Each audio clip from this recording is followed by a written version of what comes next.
Welcome, everyone, to another episode of Half Rate Heroes. Thank you so much for joining us tonight.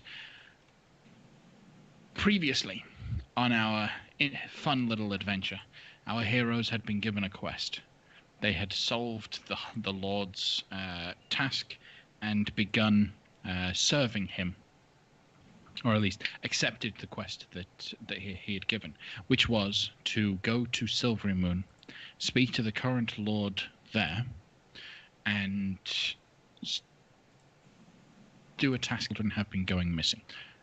They pack up all of their belongings and then headed out of the city, down south along the high road, and we ended as the party had just turned off the high road onto the Triboar trail, heading eastward.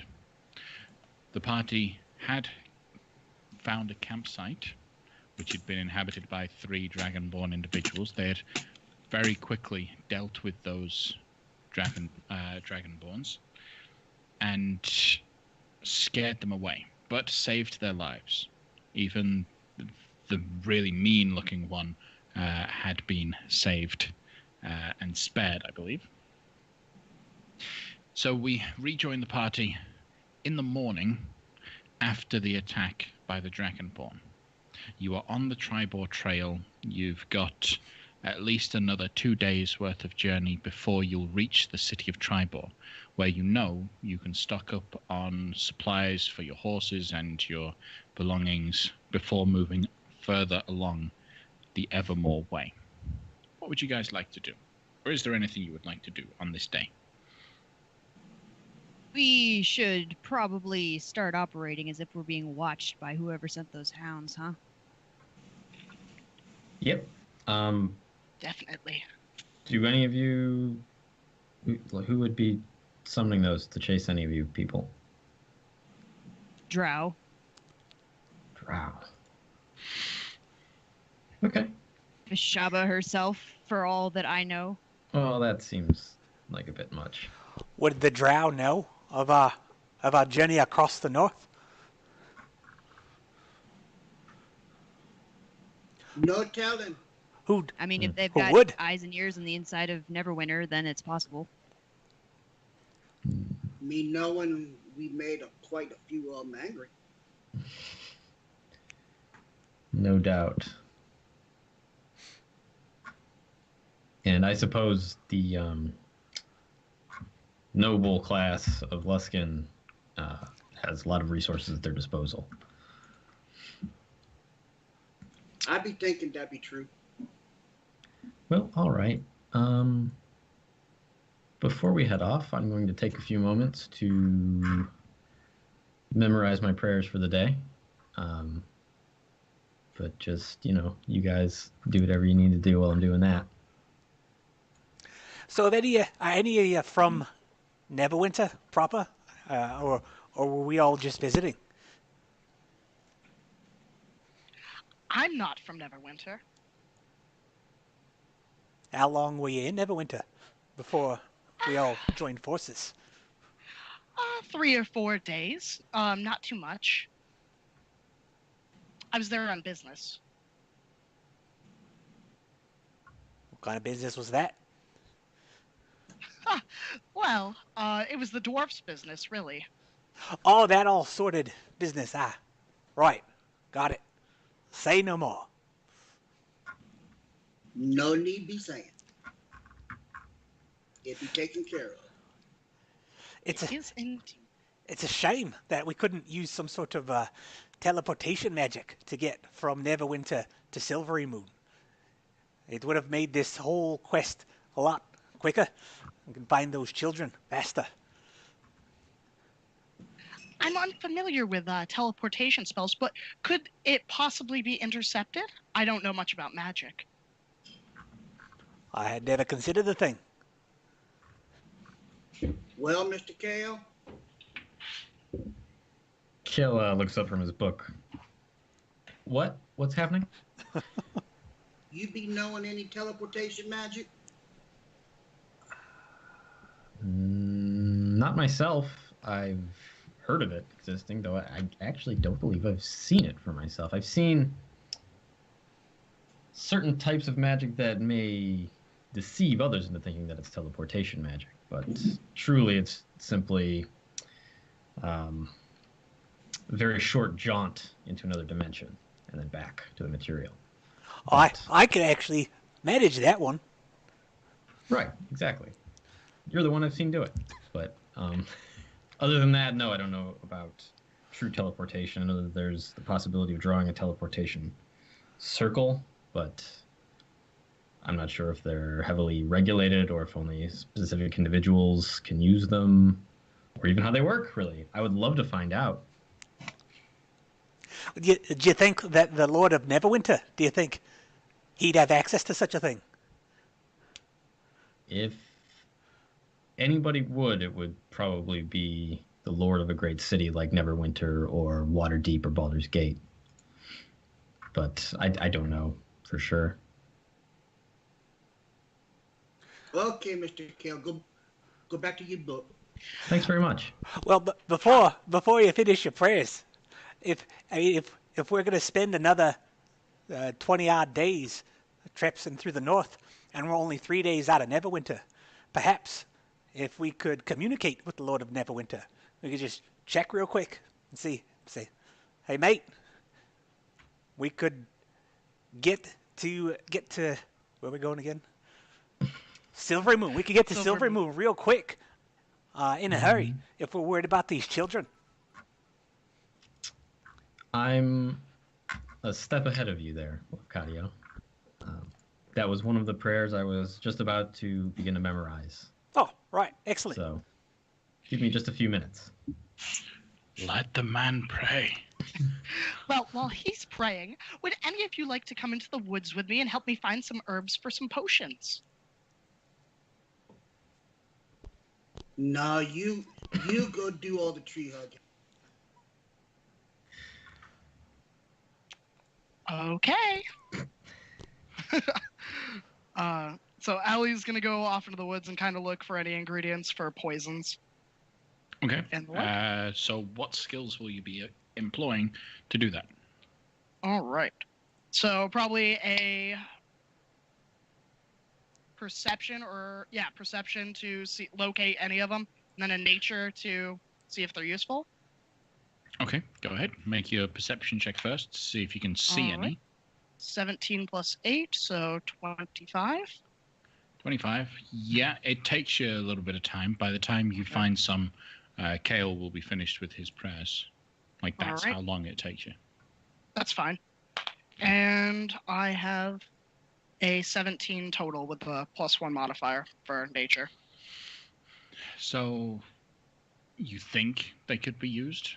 You think they could be part of the stuff? Do you have a poisonous kit? I do. And you're proficient in it? Let me just pull that up. I'm pretty sure I am. Poisoner's kit, yep. Okay, all right. Testing them out a little bit. There's enough of a small little patch that you can kind of test the potency of certain ingredients and check whether or not they would actually help to make a poison more acidic or whatever intent you have for it. You will be able to find more little supplies, and it does prove to be capable of doing so. If you wanted to, you could use these supplies and your poisonous kit to craft a basic poison. Sure, I will do that. Okay. It'll be your downtime activity for the next day or so Sure. to actually do that. Right? Any other kinds of little activities you guys are doing? Womble will be putting a nice shiny edge on his axe.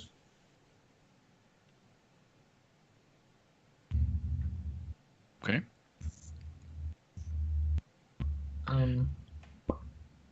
Yeah. No, never mind. You guys go. Sorry. Okay. So by this point, your memorization of spells is about finished. I think Lafcadio is hoping you will use one of those spells pretty much straight away. Yes, I'm totally gonna do that. I will cast the sending spell on Lord Belvedere of Neverwinter. Okay. And what are the 25 words you give him? Shit. Should have asked this first.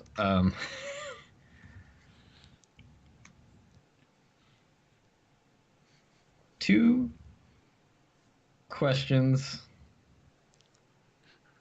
Do you have teleportation circle also attacked by shadow dogs?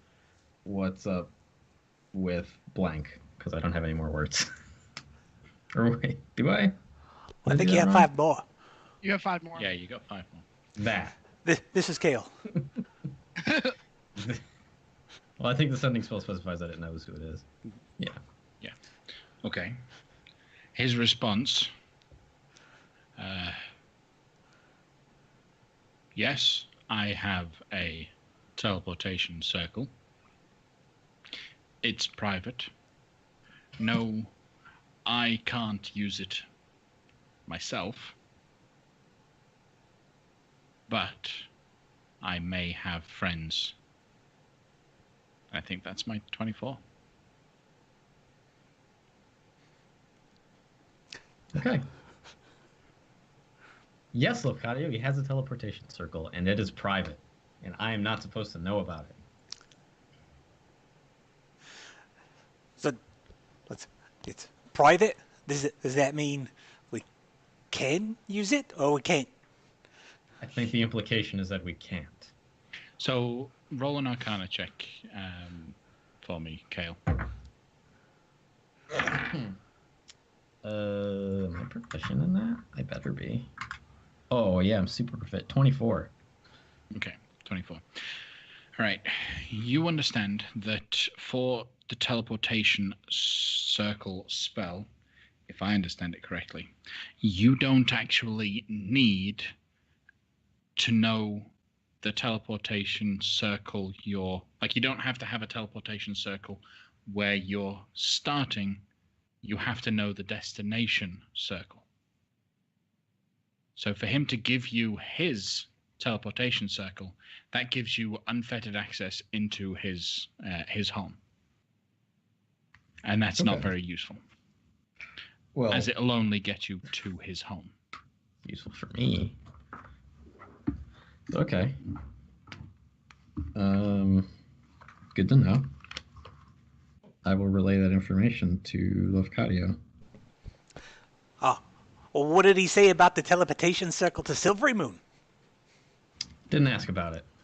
I neglected to consult with you before casting the spell. I apologize. I did ask about the shadow beasts that attacked us in the night, but didn't get any sort of answer at all. So that's mildly suspicious. You suspect the Lord Belvedere? Well, he may have just not wanted to talk about it. I'm not sure.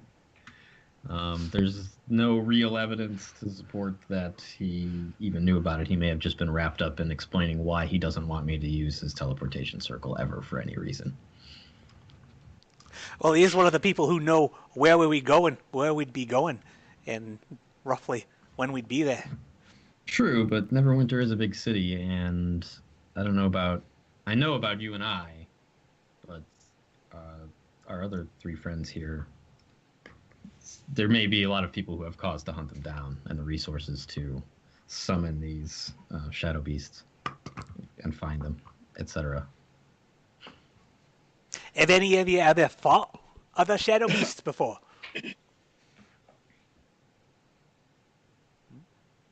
Nope. Not I before can't last night. remember.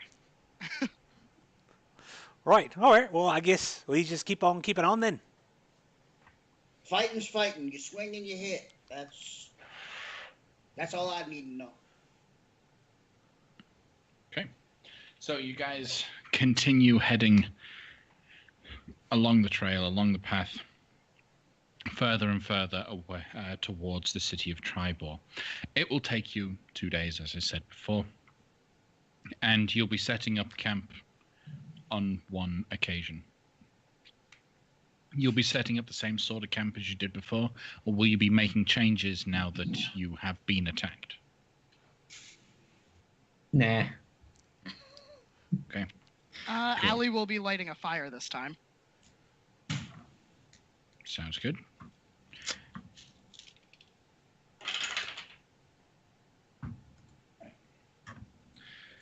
During the night, nothing disturbs you too much. However, who would be taking... Well, I guess all of you would be taking watches at some point, so perception checks from everyone.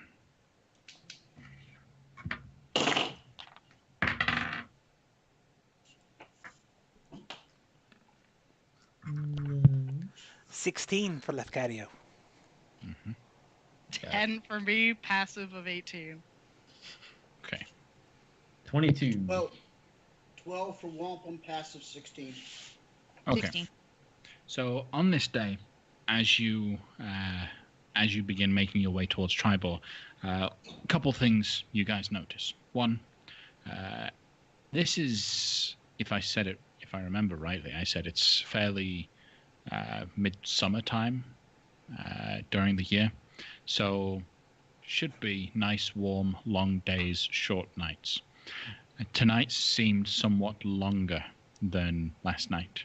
The sun went down a little bit earlier than, or at least seemed to go down a little bit earlier than it would, and it lasted a little bit longer before any rays of sunshine came in. During the night, there were more shadow-like beasts, particularly whoever would have been taking the third watch. You would see a pack of shadow beasts, but they didn't attack.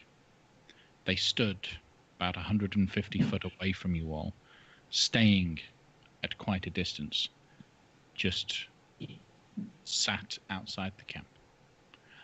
Would you have done anything about them? They wouldn't have attacked, they would have just been watching. I would have thrown a rock at them and then yelled at them. And they would Shoot run 'em away. off. Okay. You throw a rock and they start tearing off and run away. But that pack of shadow dogs seems to be back. But they didn't attack this time. Anything else you guys would do with that? No. Are they there? I through say the we whole follow night? them. No, they come in at one point, sit there and watch the camp until Nos scares them away with a rock. Would Nos have woken up the rest of the group? No, but she'd make the next person aware and so on and so forth. Mm-hmm.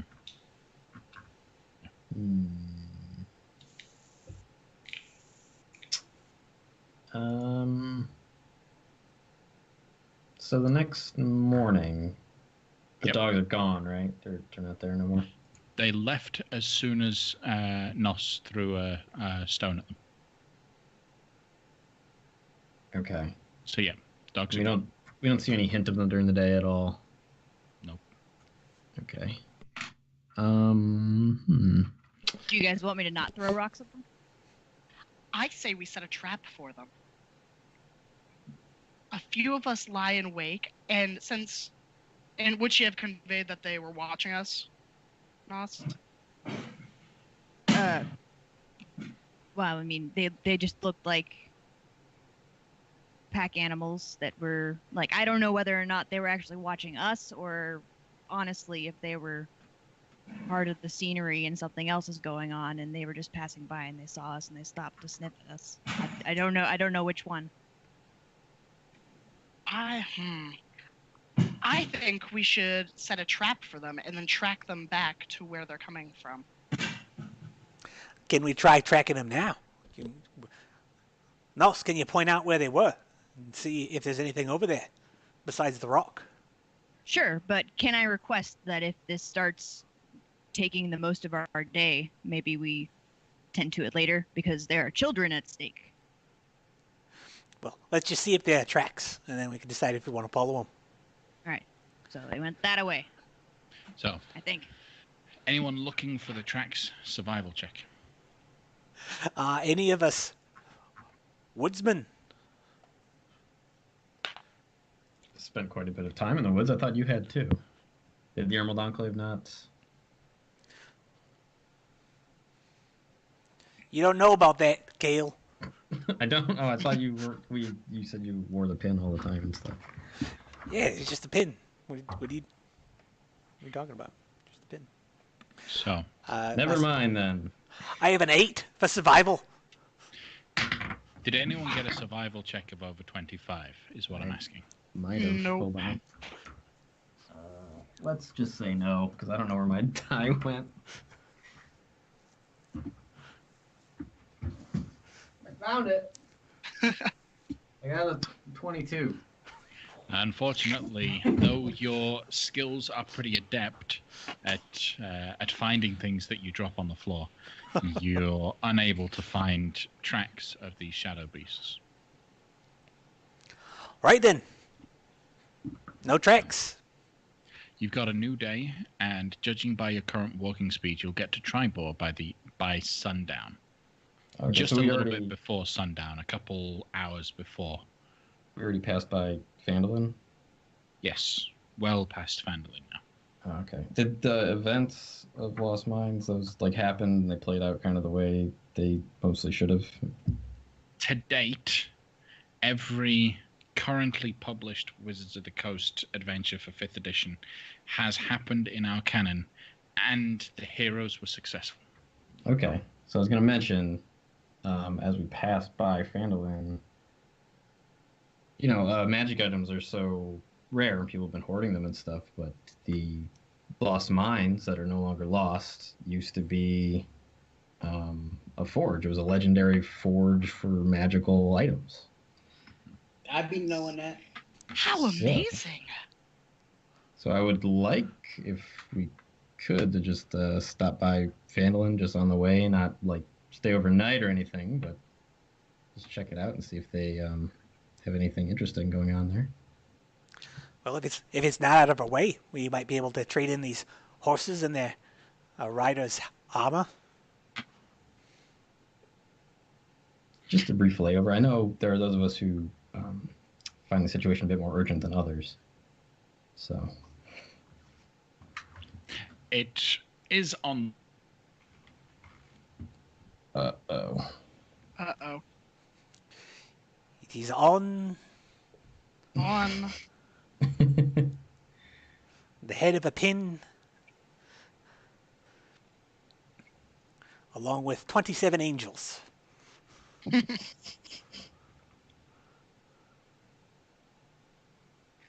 Oh, man. It was a long one. Yep. You damn children are just tiny adults. They'll be fine. Here he goes. Oh, no. Well, I guess we can't go to Phandalin. We broke the game. Well, I guess now's a great time for us all just to sit down and have a meal together. Allie's cooking up some sausages or something on the fire. Would anyone like some? Wampum is sitting right beside the fire waiting. Done yet? What are they made out of? Almost.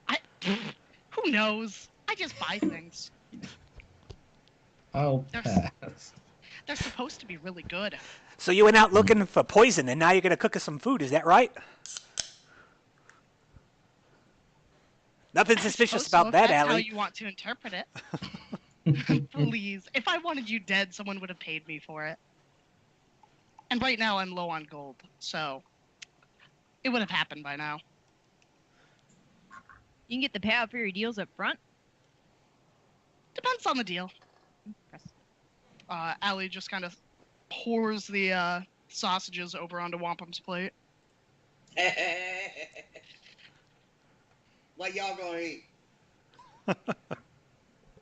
Hold up my bottle of rum. Breakfast. Hmm. I also have a bottle of fine wine, if anyone would like to share. Fine. Fine. Sure. Why not? I see no problem with that. Allie pulls out this vintage bottle of wine crafted and brewed by Drow in the Underdark. If anyone can read, is it Undercommon? That's the thing they That'd be- usually speak, yeah. Yeah, Undercommon. She kind of hands the bottle over for Kale to inspect because he was the Mhm. first to speak up. Sure. Seeing that it's written in Undercommon, does Tom's work for... Can you guys see me? Oh, hey, you're back. Hey, Can you hear me? Yeah. good. Yeah. We're having breakfast. Okay. All right. Oh, now finally, as I jump in now, my actual internet comes back together. So, sorry about that. Yeah. Let me just pop you down there. Okay. All right. So, where were we? I just got handed a bottle of poison. Yep. So... Allie just brought out her bottle of fine wine and is sharing it after making sausages around the campfire. And we were considering stopping over at Pendleton, and we were wondering, is it on something? Is it on the way, perhaps?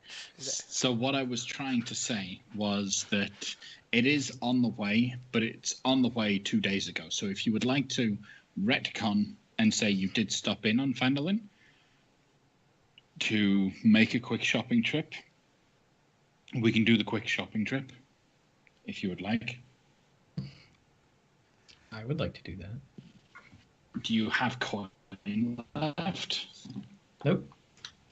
But we can't be traipsing across the entire countryside with all these extra horses and armor. It's better that they get stabled up somewhere, I think. Would Pendleton have been before or after the Dragonborn encounter? It would have been the day of the Dragonborn encounter, so just before. Perfect. Okay. So So, would you have had the horses and everything prior to the Dragonborn encounter? yeah, if it was on the day of and we had the horses, yeah, sounds like it. Well, I thought we took theirs. Yeah, Well, we took that's- their that's the horses point. and armor. Yeah, that's what. Yeah. You got their equipment. Phandalin is prior to Oh. the encounter with the Dragonborn. I misunderstood. If you wanted to stop off.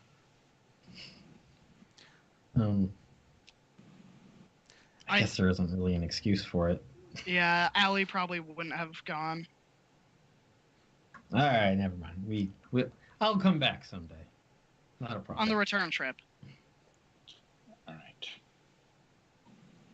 So, you continue on, and on this day, you're going to reach Triboar at least an hour before, at least an hour or two before sundown is due to happen. Is there anything you're doing on this day, since you now have sending back? Would you? Yeah, I'll ask him about Lord Belvedere again. And ask him.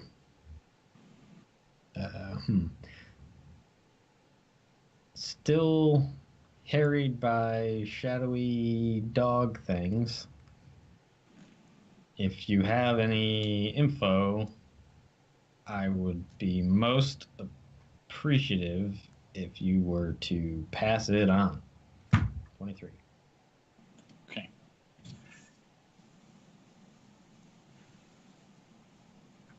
Shadowy dog things.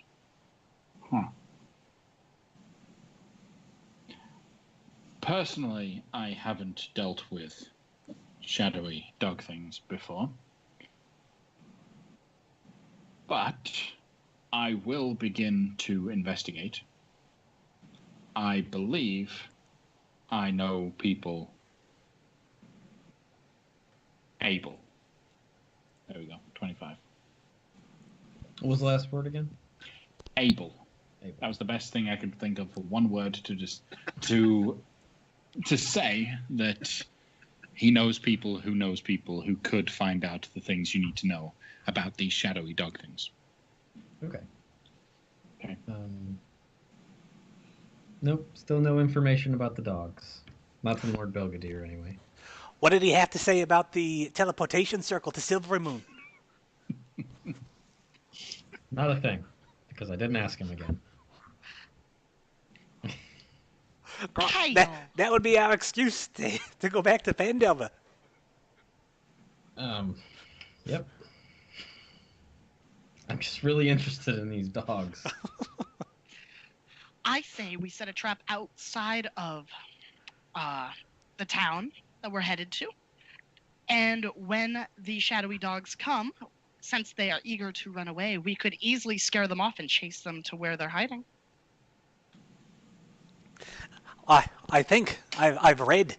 You gotta tempt them with sausages. We need to get some sausages to tempt. That's how you get the dogs. I'm not sure if Sorry. shadowy dogs eat sausages. Shadows. Oh yeah, we need shadow sausages. You gotta cook it real good. The Wait. shadows of sausages? Could they devour a shadow? Those are some important questions. Well, it looks Let's like ask them. Sure. But if we're gonna hit Triboar before the end of the day, and we're gonna sell these armor, then I'm gonna spend some time sprucing them up with prestidigitation to make them nice and shiny. And that way, when we get there, I'll see if we can sell them. Okay. Have they all been mended? I I would think by now, most likely.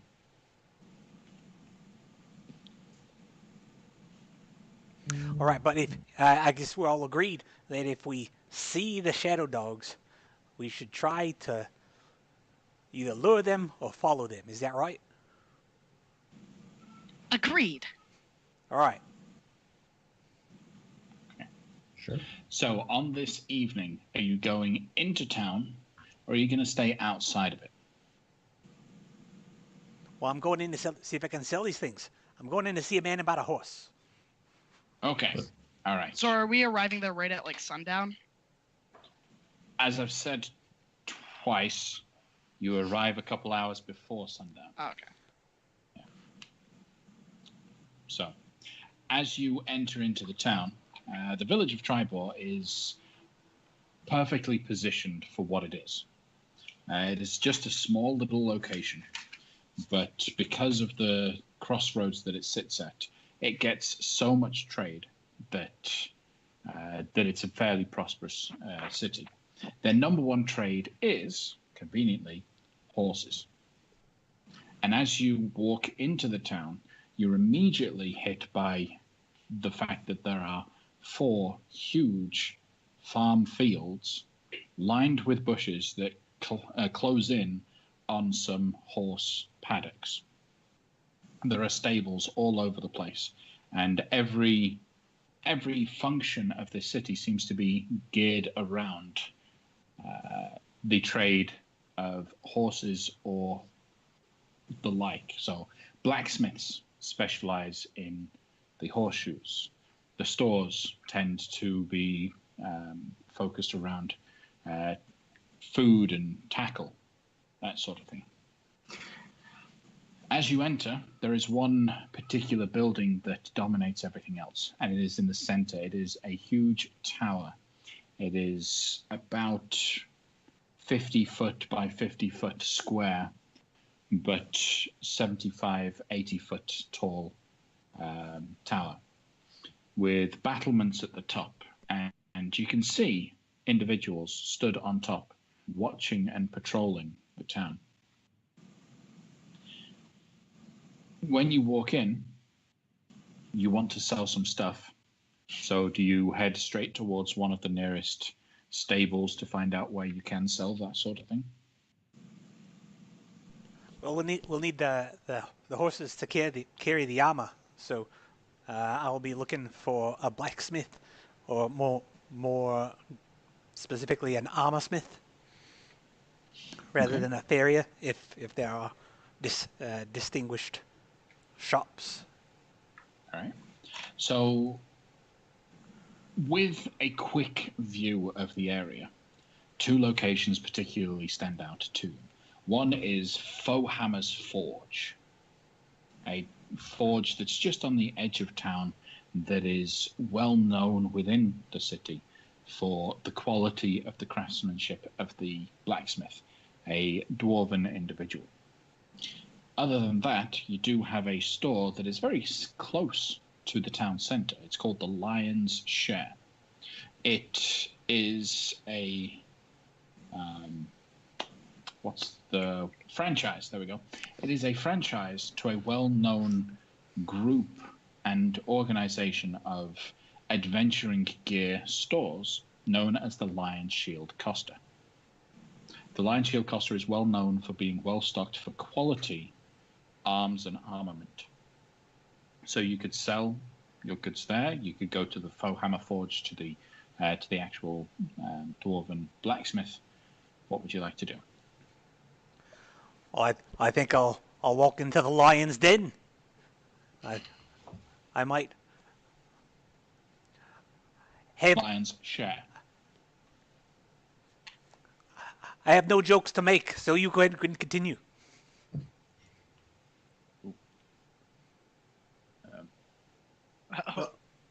Did I just freeze or something? Yeah, you just froze. Yeah. it. Yeah. You're manhandling? Okay. Oh, there we go. There we go. Sorry, I had to plug in my phone. All right. We are good. So there's that. You want to go to the Lion's Shield, the Lion's Share. Heading into it, it's a huge building shaped like a horseshoe. One entrance is at one end of the horseshoe, and you walk through and you can see just rows upon rows of arms and armor. Simple stuff, nothing too special, but good quality and clean equipment. As you make your way around to the bend of the horseshoe shape, you will see a huge countertop with a human, male and female, shopkeepers stood behind the till. G'day, mates. Greetings to you. It's welcome to the Lion's Share, and welcome to the city of Triboar. You're new here. Aye, but I already feel right at home. And I Wonderful, blow wonderful. my mane Well, back. come. What can we do for you? Well, I've got this, some armor, some quality full plate armor. It was worn by three, and used by three magnificent specimens, Dragonborn warriors, fierce as nails, these ones were. And I don't favor the armor myself, but I thought maybe it might be valuable, something that you all could sell. Do you mind if I inspect it? The man steps up. Have a look. All right. So this guy, he steps up, and before inspecting the goods, he holds a hand out to you to shake your hand. The name is North. Well, pleasure to meet you, North. I'm Lafcadio Whitehorn. Shakes your hand vigorously. Well, it's a fantastic time to meet you. Today is a very good day. All right, let me take a look at this armor. What kind of armor do you have for me today? 3 sets of pristine and shiny, gleaming full plate.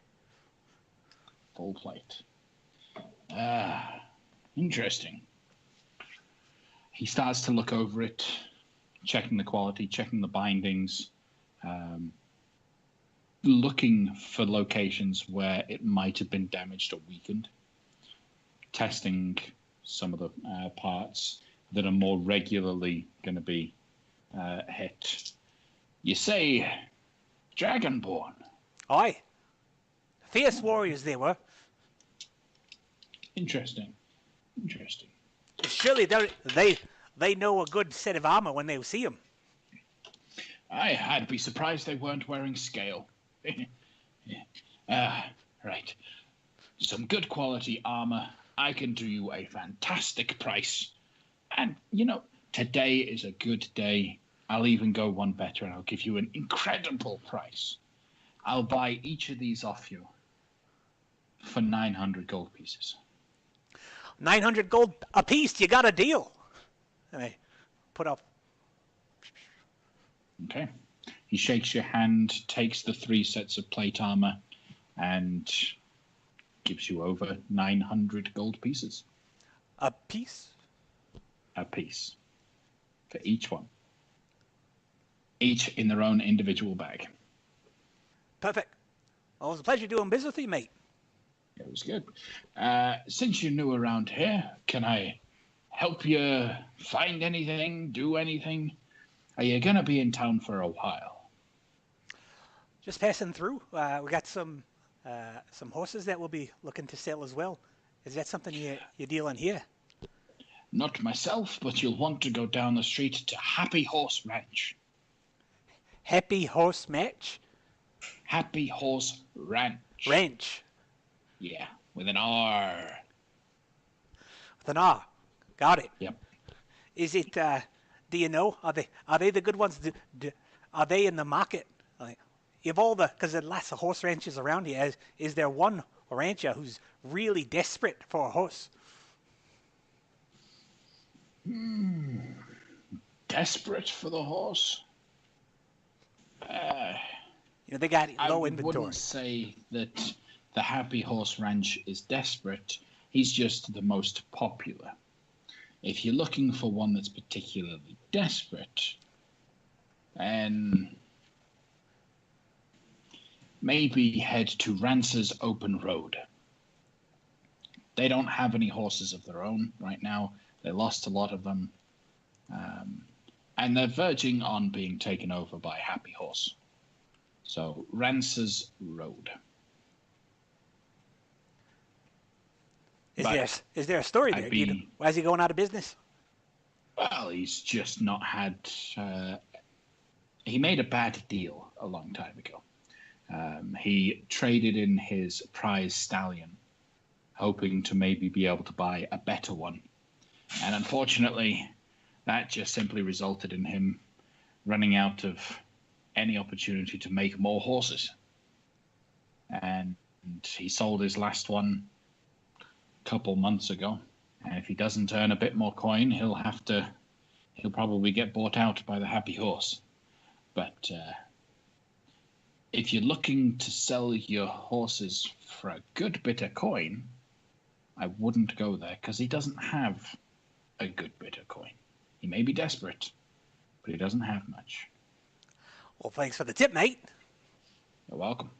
You're welcome. I got a question for you. A new person. Hi, I'm Hi. North. Hi, North. I'm Nos. Great to meet you, Nos. You too. Where can I find the local law enforcement? Is that the tower? Yes, that'll be the tower. The local lord, she runs the city and the law enforcement. Are they decent folk? Or do you think that I'll have some trouble talking to them? Oh, no, I don't think you'll have any trouble at all. All right. Thanks. No problem. Welcome to Triboar on this Thank you. great day. I nearly forgot my companions were here. Let me ask them a few quick questions. Mates, those Dragonbone, they also had some long swords, short swords, and heavy crossbows. Any of you want to keep those, or should we sell those as well? One of those heavy crossbows is mine. And I would like one as well. Are you both able to use them? I definitely am. Yep. You're proficient in martial weapons? Let's see. I have the crossbow feat, but I don't think that is a crossbow hand. Never mind. I am not proficient. Yeah. You're welcome to use it, you just won't have proficiency in it. That's fine. I will use it regardless. Okay. Wampum, Kale, you want any of these things? No, I'll stick with me axe. Kale, I'm do fine. you carry any weapons? No. You sure you don't want to keep a short sword? They're pretty easy. I mean, you just go like that. You whack stuff with it. Oh, I mean, I Ball, have my big torque. I have my walking stick. I suppose I could whack things with that if it came down to it. But in my experience, the best course of action for me is to avoid getting into that sort of situation in the first place. Sure, of course, absolutely. But sometimes shit happens. It doesn't hurt that he has friends like us, though. Yeah, I just want to make sure you're armed, man. I have a shield. I can cast spells, so I think that should be sufficient. Okay. Nath, I nearly forgot. I've got a few more wares for sale. What do you give me for these 3 long swords, 3 short swords, and 1 heavy crossbow? Let me consult my list. I do happen to have a lot of long swords, so unfortunately I can't really give you much of a price, as shifting them is going to be a bit of a problem. So I'll buy a long sword off you for 3 gold pieces apiece. All right. Well, you traded fairly with me for the plate armor, so I am happy to give you these long swords for 3 gold pieces apiece. Okay. So you'll take those. What else have you got? You've got some Short short swords. Yeah. Aye. The short swords are even worse to shift. 5 silver apiece. 5 silver. Yeah.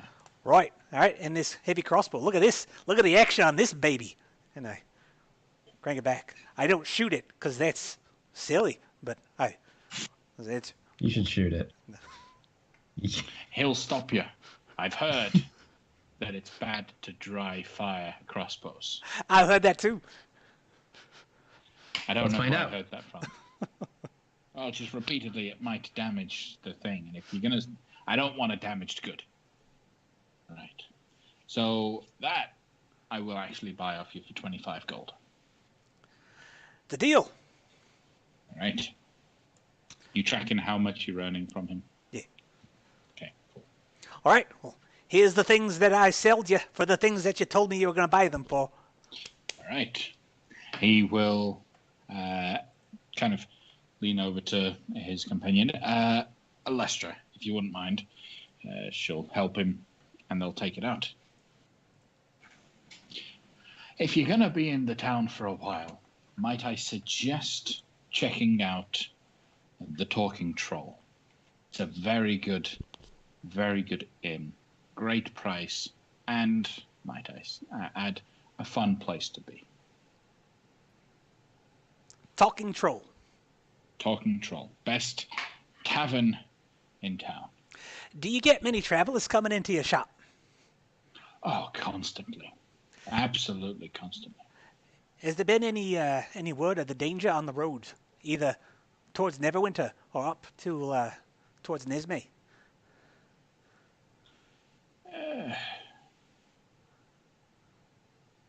The streets, I mean, the roads are always busy. There's always someone attacking someone on the road. Anything in particular you've been wondering about? Just curious. Okay. Well, thankfully, Triboar hasn't had much problem in a while. The last trouble we had was from fire giants. Long story. We won't get into it with you. But stick around for the evening. At sundown, we'll be having a celebration all about the day the fire giants lost. It was great. However, no, not really anything that stands out to me as strange. I mean, bandits on the road, that's common. Typically on the road headed down to Waterdeep, you'll find a lot of bandits. The Evermore Way seems to be clear. Until you head more past Calling Horns area, you'll get to the edge of the Evermores themselves. Then you got to watch out for trolls, but everything seems normal, standard. Why? Right. Well, it's all for now. It's time to leave, apparently. That's what it is. Right. Well, Nath, you've been an absolute pleasure. Thanks, mate. Welcome. Glad to have you. All right. And then you guys head out. The city is alive. The city is excited. Before we walk out, I stop everyone Yeah. and give them shares. And it works out to 546 gold apiece. There's change, Ooh. but I will keep the change. Do we still have our horses with us? We haven't sold them yet, right? Great. No, you've not sold any horses. We each had our own when we left Neverwinter. Mm-hmm. And then I got 3 more that we stole or liberated. Aye. Okay. Just curious. Okay, so Kale's like that. Just like the heaviest bag of gold. He just like heaves it onto his horse somehow, some way. Thank you. Very considerate of you. Allie's going to give 100 gold to Nos and just go, for the pot. You got it, war chest. Bloop.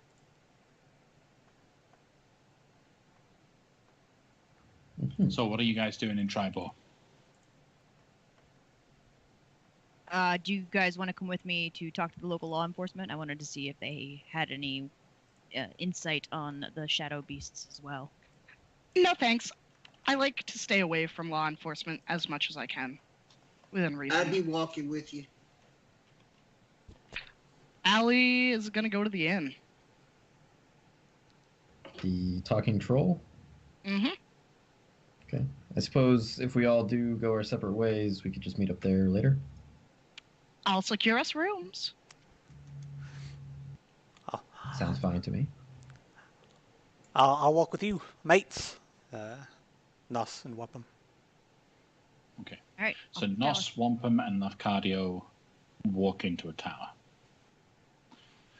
As you head up to the central tower, you'll watch as the gates to it open wide.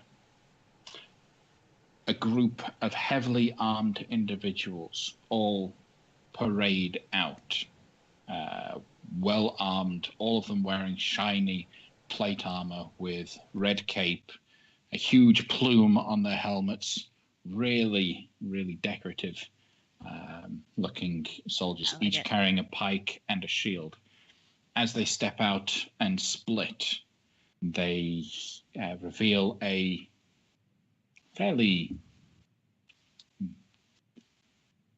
I would say, young, closer to middle-aged, about approximately 40-year-old female human, as she strides out, obviously looking like she owns the place. Very regal-looking but stern look on her face as she walks and steps out of the tower. She sees you guys, but doesn't seem to react to you. What do you interrupt her? Do you talk to her? No, I'm gonna lean over to the closest guy with plumage and ask, can I just talk to her, or do I need to wait my turn? Go on. You good? My lady! Hello. I am Nos. These are my companions. We are fresh out of Neverwinter. Welcome, Nos. I am Darathra Shendril, Lord Protector of Triboar here, and the leader of the 12. What can we do for you? I do have a bit of a busy day, so I would appreciate it if you could kind of speed things up a little bit. Of course. There have been some odd goings-ons to the west. Me and my mates have repeatedly seen activity of, the closest approximation we could put it is shadow hounds, and we were wondering if this was a widespread problem, if you've heard any intel or have any insight on this. It's possible that they may be following us, in which case, we'll deal with that on our own, but I wanted you to be aware. Okay. She will think back to some of the reports she's received recently.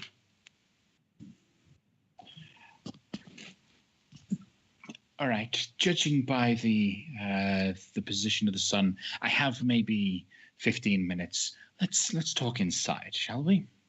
Of course. Right. She leads you inside the tower, and you can see this is one big battlement, and that's pretty much all it is. There is a spiral staircase that hugs the wall that just climbs from level to level up to the roof, where there's a trapdoor that goes on beyond. There are a couple positions throughout that seem to be defensible positions next to arrow slits and spots within. But in the center is a desk with a chair behind it and a couple chairs in front. She invites you to sit down there as she sits on the other side. So, you say that you have been dealing with some shadow beasts recently. Now, while I can't say that I've been dealing with shadow beasts myself, every night, at night, we have found that if we don't set a perimeter of fire around the city, then some shadowy beasts do tend to cause a little bit of havoc, spook a couple of the horses kind of thing. And we don't want to lose the horses. So what my 12, my men are going to be doing soon is they will be setting the perimeter for this evening. So yes, we have had to deal with some shadow type beasts, but not just hounds. We've seen them take the form of a couple other creatures as well. Like what? People? Some looked like people. Some looked like skinny people with wings. There was one that looked more feline on one occasion. Didn't really cause too much of a problem. Just more of a nuisance, really. We were able to scare them off. I wouldn't be concerned. You're perfectly safe inside the walls of, well, not the walls, but inside the city of Triboar. Have any of the other Lord Protectors reached out to let you know that they're dealing with the same problems? Do you know how far this stretches?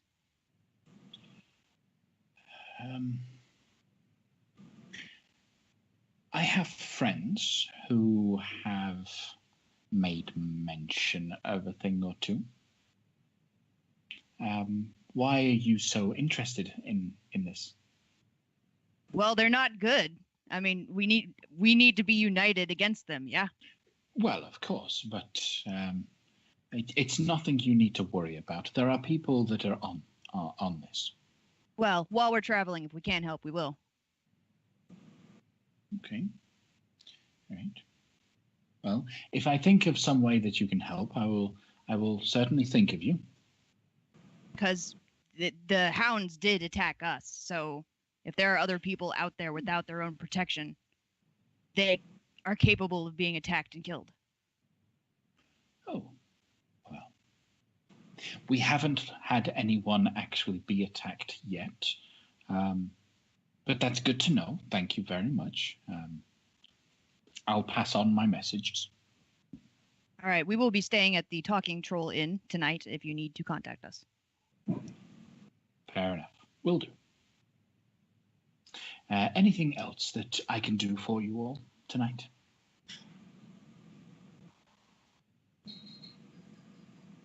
I guess not.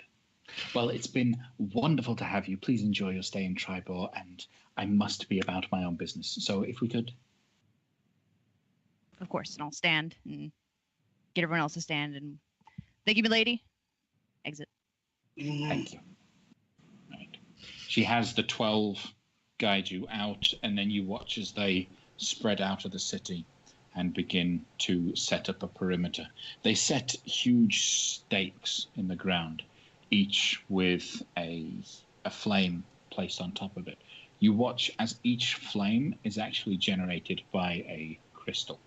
It is a magical flame, not a torch that lights all night. It is an actual magical item that they're placing in each of these little positions.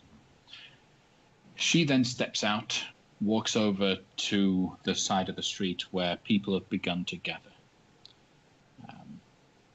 Crowds of people in Triboar are starting to step out of their homes, out into the town square. Do you guys pay attention to what she says? Do you stick around, or do you go to the talking troll? I'm curious. Well, She goes on to if it's getting later, I might want to see if I can offload these horses. Or is it already too late? No, it's not too late. It's not too late.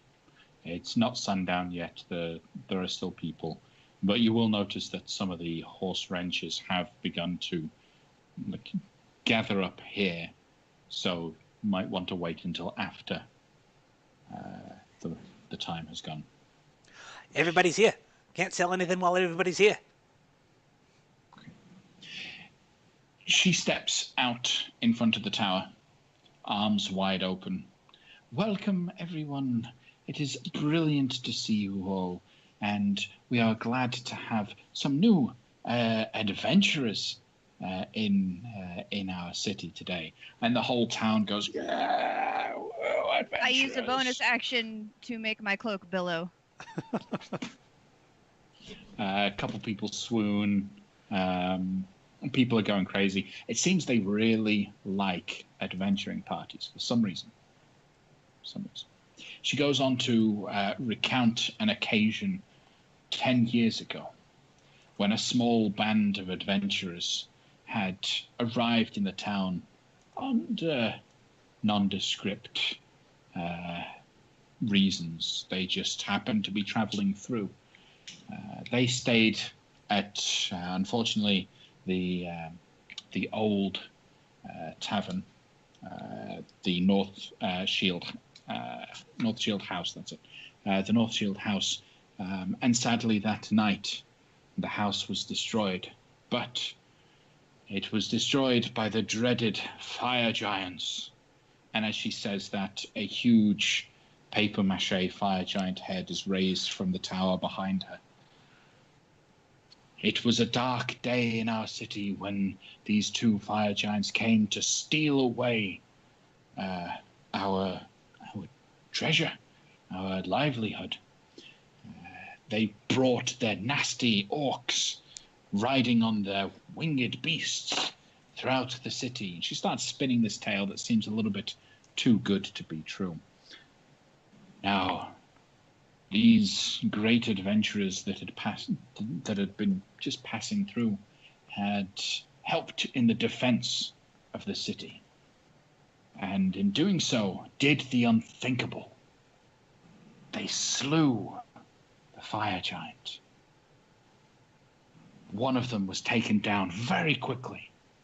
The other, scared, ran off, but was taunted to return. And it did so, and though a couple people did fall, that fire giant was slain as well. It was a glorious day, and he was destroyed with fire. As you look up, the papier-mâché head of the fire giant is now on fire, which doesn't make sense. You guys with your adventuring knowledge would know fire giants are immune to fire. But everyone's going crazy and everyone's loving it. It's fine. It's all good. So today we celebrate the day we were saved from tyranny by people who weren't friends before. And to that we say welcome to all who wish to come and defend our great city. Welcome, everyone. But let us have a moment to remember those who fell in that day and have fallen since in the defense of our wonderful city. Are you pouring one out? She raises up a glass. To the fallen. To the fallen, to the fallen, to the fallen, The fallen. fallen. Lots of people start cheering. They have a moment, and then they all drink. And people start to separate and go their ways. The head of the fire giant still burning high above the city. you'll see the ranchers head back to their stores, so you can go and sell your horses at that point if you wish. Mates, I'm gonna offload these horses. You wanna come with, or shall I meet you up there? I'll go. I'd be going with you. Let's head over to the Happy Horse Ranch. Okay. As you head over to the Happy Horse Ranch, you'll see the middle-aged woman,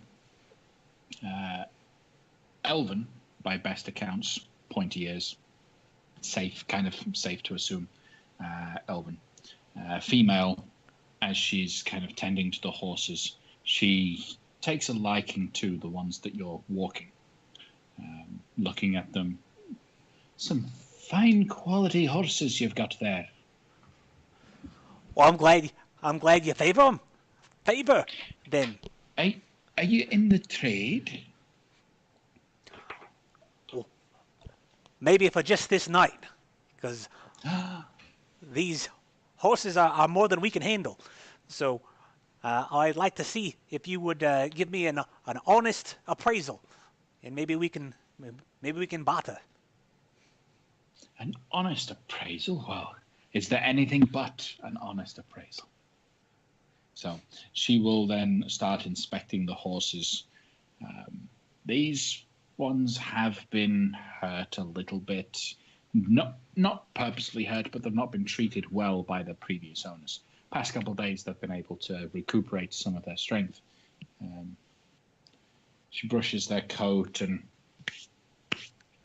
some of the hair is falling off. All right. These are fairly good horses. How did you come by them? We're adventurous. So you took them off of someone? You know how adventuring works. Aye. We hear that Triboar favors adventurers. Oh, we do.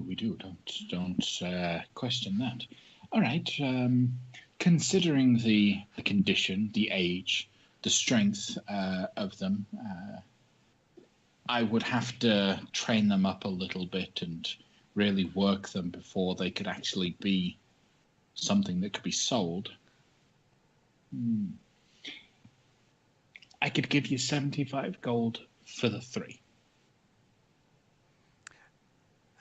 Do I get the sense that she is dealing fairly with me? Roll an insight check. It is a hot 15.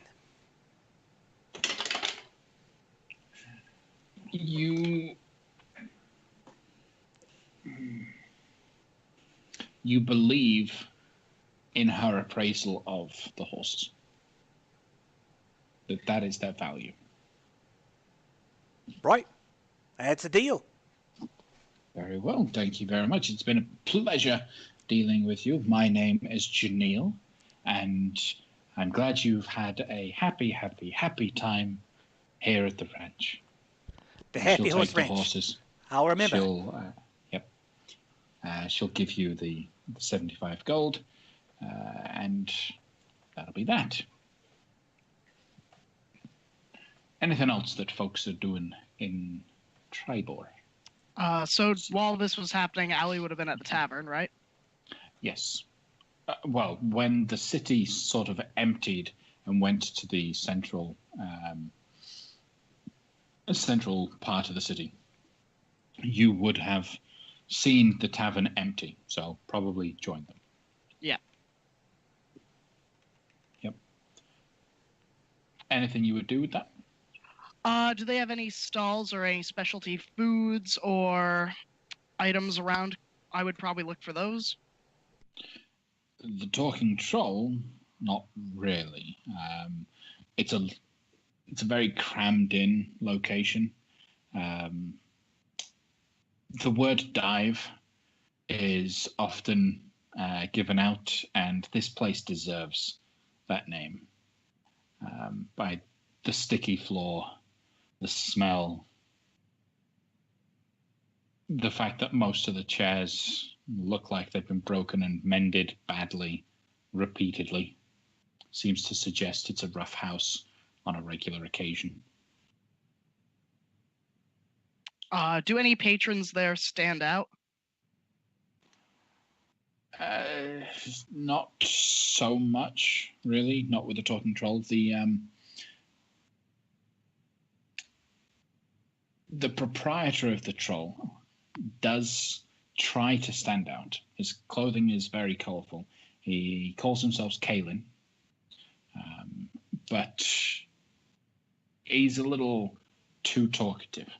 So he stands out in a way that is a little bit obnoxious to most people. Allie is going to approach him. Good evening. Wide grin, flashing a wide little fang smile at him as she approaches, tail kind of swishing behind her. Yeah. Good evening to you, too. Have I... Is everything okay? Oh, of course. I was simply looking for 2 rooms for the night, for my adventuring companions and I. 2? Oh. Okay.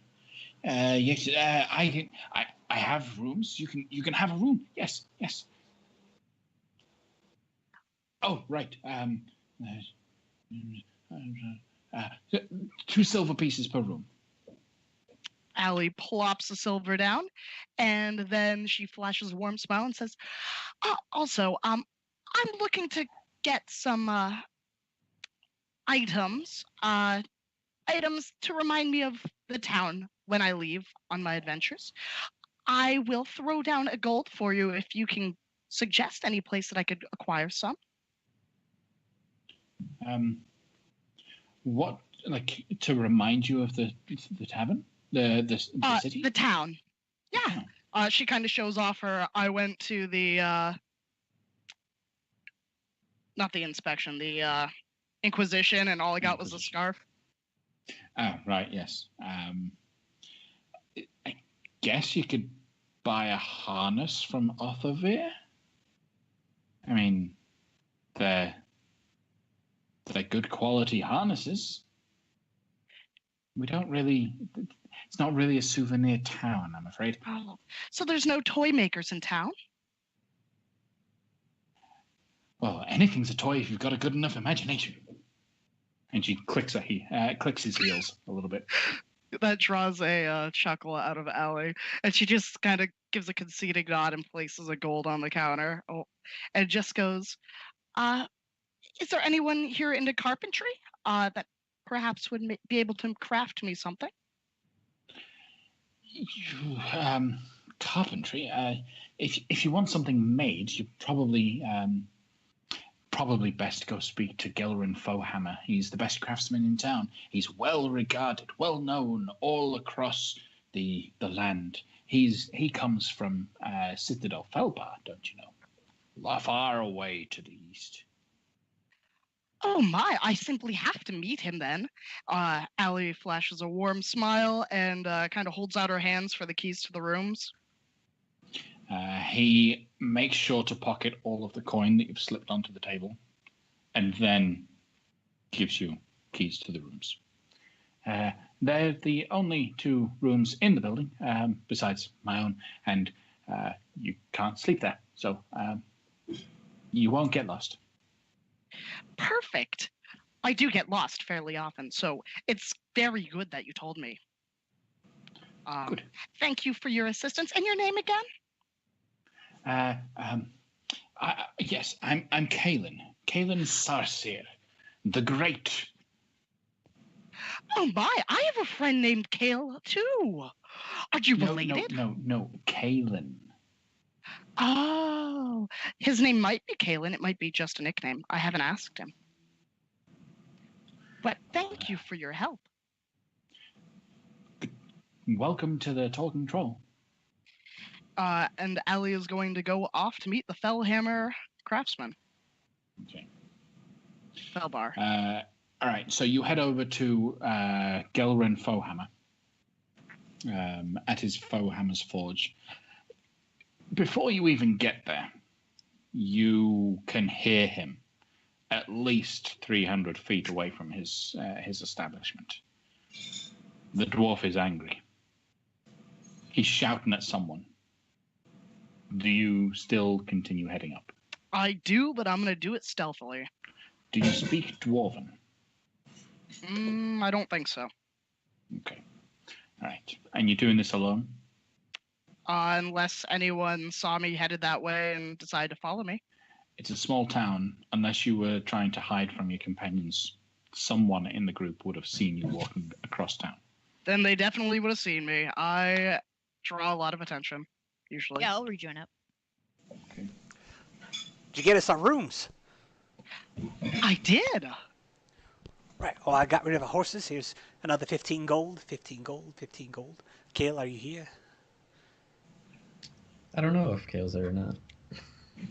You would have wandered off to go find like a library or a wizard or anything like that. If anything like that existed, he would have interacted with that for some amount of time, or if it didn't exist, he would have just went and found you guys. You will find a location. It's called the Everwyvern House. It keeps itself separated from the town, not just because of its location, but also it looks very much different from everything else. So you'll be with them. Okay. As the rest of the party go up towards Fohammer Forge, how many of the group speak Dwarvish? I don't speak dwarf. Well, I figured. Right. So those of you that do speak Dwarf, Dwarven, Dwarvish, you will hear Gelrin shouting at someone quite a lot of offensive terms that I wouldn't repeat, lest Gelrin would be unhappy with me. But mostly the conversation spans around, he's obviously trying to train someone in forging, and they just keep making mistakes. At one point, you swear you hear him shouting that, no, you're not supposed to dip it into the forge like that. You're supposed to work it properly. Don't drop that. Don't put it down. Just... And then you hear him shout, ah, hot. If it's red, it's hot. Right. But you only ever hear one side of the conversation in Dwarvish. As you get a little bit closer, you see why you only hear one side of the conversation in Dwarvish, as Gelrin is trying to teach an orc to use the forge. What are you guys doing as you approach this dwarf teaching a young orc? Allie strides up. Good evening. In a loud, boisterous manner as she kind of... Are there doors to the forge, or is it open? It's an open forge. He's got a house just off to the side of it. You had to go around the house to be able to see the open forge. Okay. So as she comes around, she just kind of announces her presence with a wave and a smile. Oh, not another one. All right, welcome to Fohammer Forge. What I got to do for you? I would like to buy some things. If you want to buy something, go to the store. I don't sell stuff, I make stuff. But I want to buy something that you made. Then buy it from the store. What am I? Just... What do you want? I want 6 tiny metal horses. 6 tiny metal horses. Mm-hmm. How tiny is tiny? To be able to be held in the hand. In the palm of my hand, she kind of holds out her hand. Okay, so you want it in the palm of your hand. Yes. Because held in the hand, you can hold pretty much anything in the hand, as long as it's not too heavy. Let's be specific about this. I want it to be able to be held in a child's hand, just a small little trinket. Okay. All right. So you want no more than about 4 or 5 inches long. Yes. Okay. All right. Any kind of horse. I leave it up to you. Specifics. I don't know the names of horses. There aren't any horses where I come from. All right. Come. He grabs you by the arm and walks out to the street. See that group of horses there? Mm-hmm. Pick one. Allie kind of shuts her eyes and just points. That one. Okay. He turns you so that you're actually pointing to one of them. All right, fine. We're good. I'll make you 6 horses like this. It'll take me a couple hours if I do it myself. All right. Are these supposed to be decorative, functional? Are they fancy looking, or do you just want a block of metal? They don't have to be fancy. I'm on a quest to rescue some children, and I think that they may be scared, so they're for the kids. Thank you, Walled_Gardens, for following us. We thank you for that. For kids. All right. If it's for kids, then I'll do it for free. I couldn't possibly take it for free. Can I add one thing for myself, a small brooch, so that I can pay for all of them? A small brooch? Look at me. Do I look like a dainty little fellow with a big hammer? Big, huge forge. You really want me to make you a brooch? No, I suppose that wouldn't make sense now, would it? All right.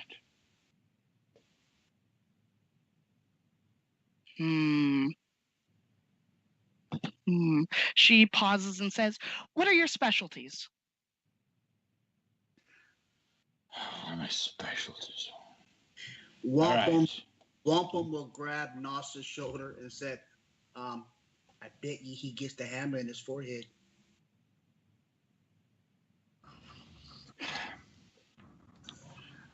I can make you a pretty good horseshoe. Sound good? I'll even twist it up a little bit so it looks pretty. Perfect. All right. Fine. 25 gold. And I'll take the gold now. Allie hands him the gold. He takes it. He then turns to the orc, speaks Dwarvish at the orc, effectively starts giving him orders and commands of what to do. You all look and can clearly see that the orc doesn't speak Dwarvish, but just he knows enough about forging right now to be able to kick into gear and start crafting. His demeanor very much is the opposite of his skill.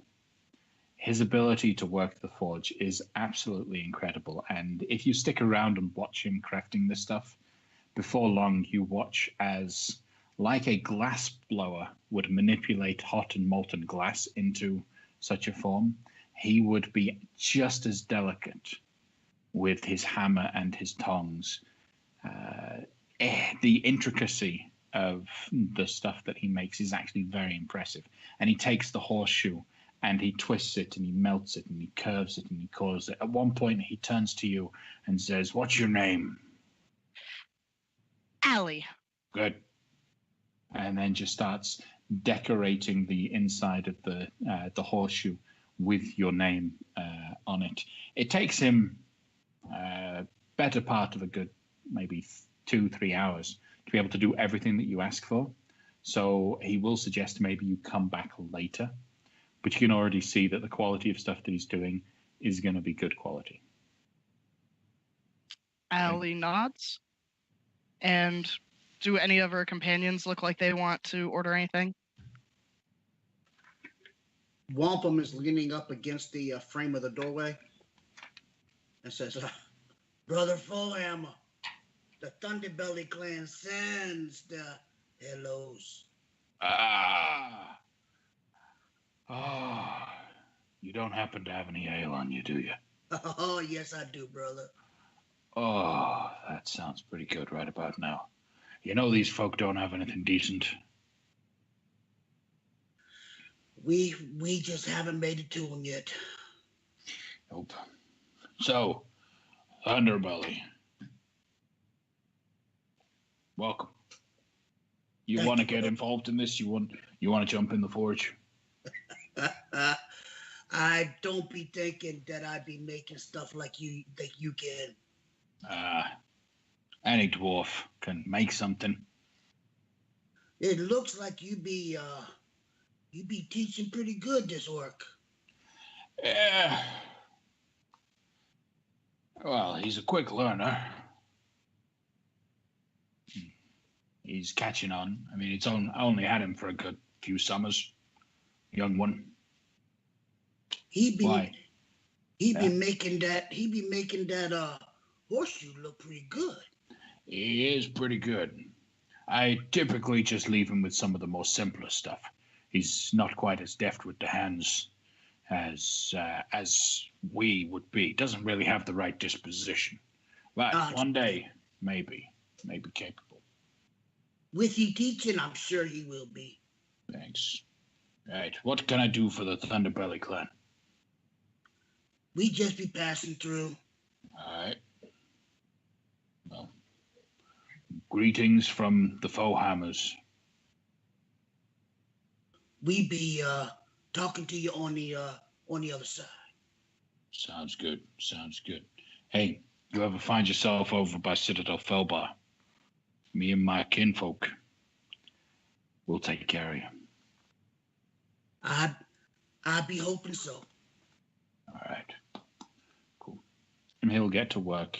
After the couple hours that go by, he will have 6 very intricately detailed, very beautiful pieces of artwork, effectively. They are made out of steel, so they are very strong.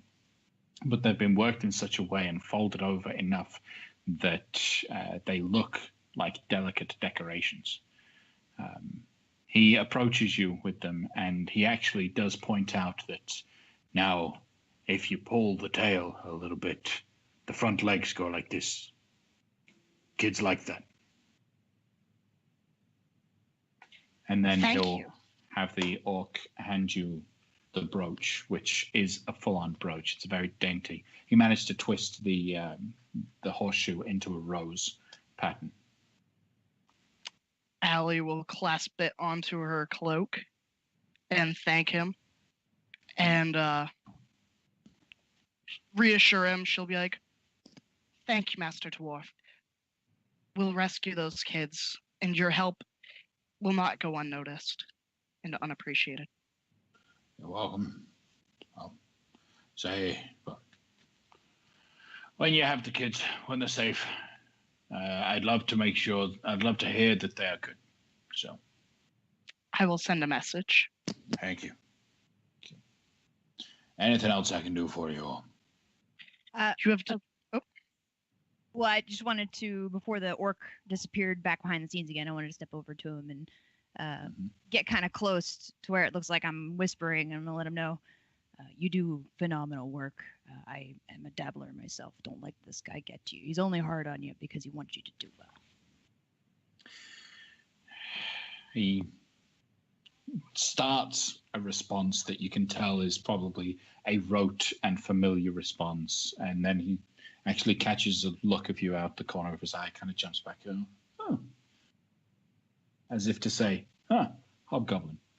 I appreciate it. You know, he is a tough guy, but I mean, look at the stuff he does. The strongest metals are forged in flames. He's good, man. I only hope to be at least a little bit like him. All right. You keep that chin up. By his demeanor, you can tell he's very young, probably too young to really be in an apprenticeship type situation. But he's eager to impress. Give him a little So- shoulder pat, walk off. Anything else you guys are doing this evening in Triboar? Where the heck is Kale? Kale! Kale! Kale? You said there was a place where he, like a library thing? It's not so much a library as it is. So it's called Everwyvern House, and as you approach it, you have to walk through some very well-kept gardens. You see some individuals that are obviously very high-to-do and very snobbish, like individuals.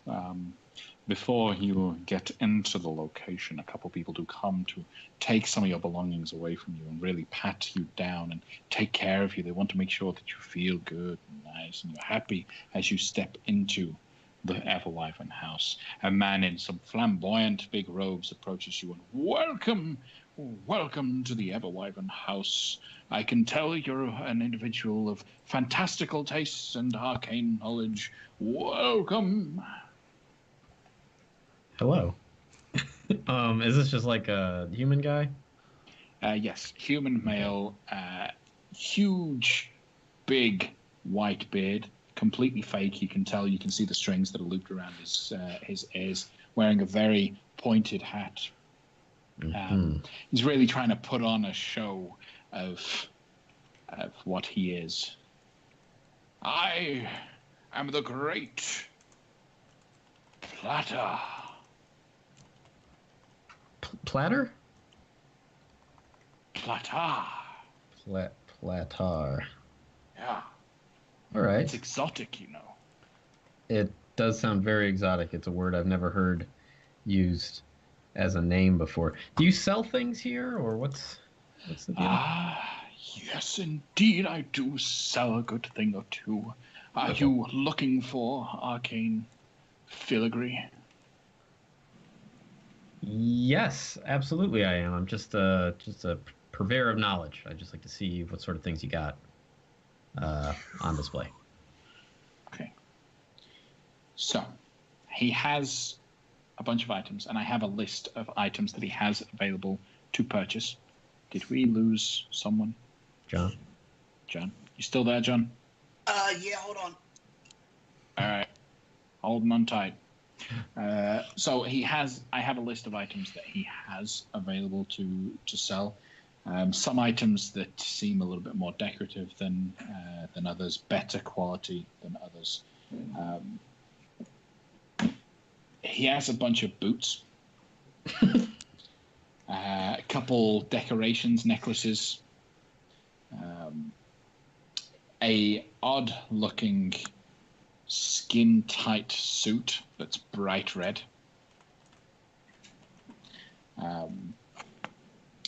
He also has, in a very nice case, the most exquisite-looking broomstick you've ever seen. Next to it is a collection of rings.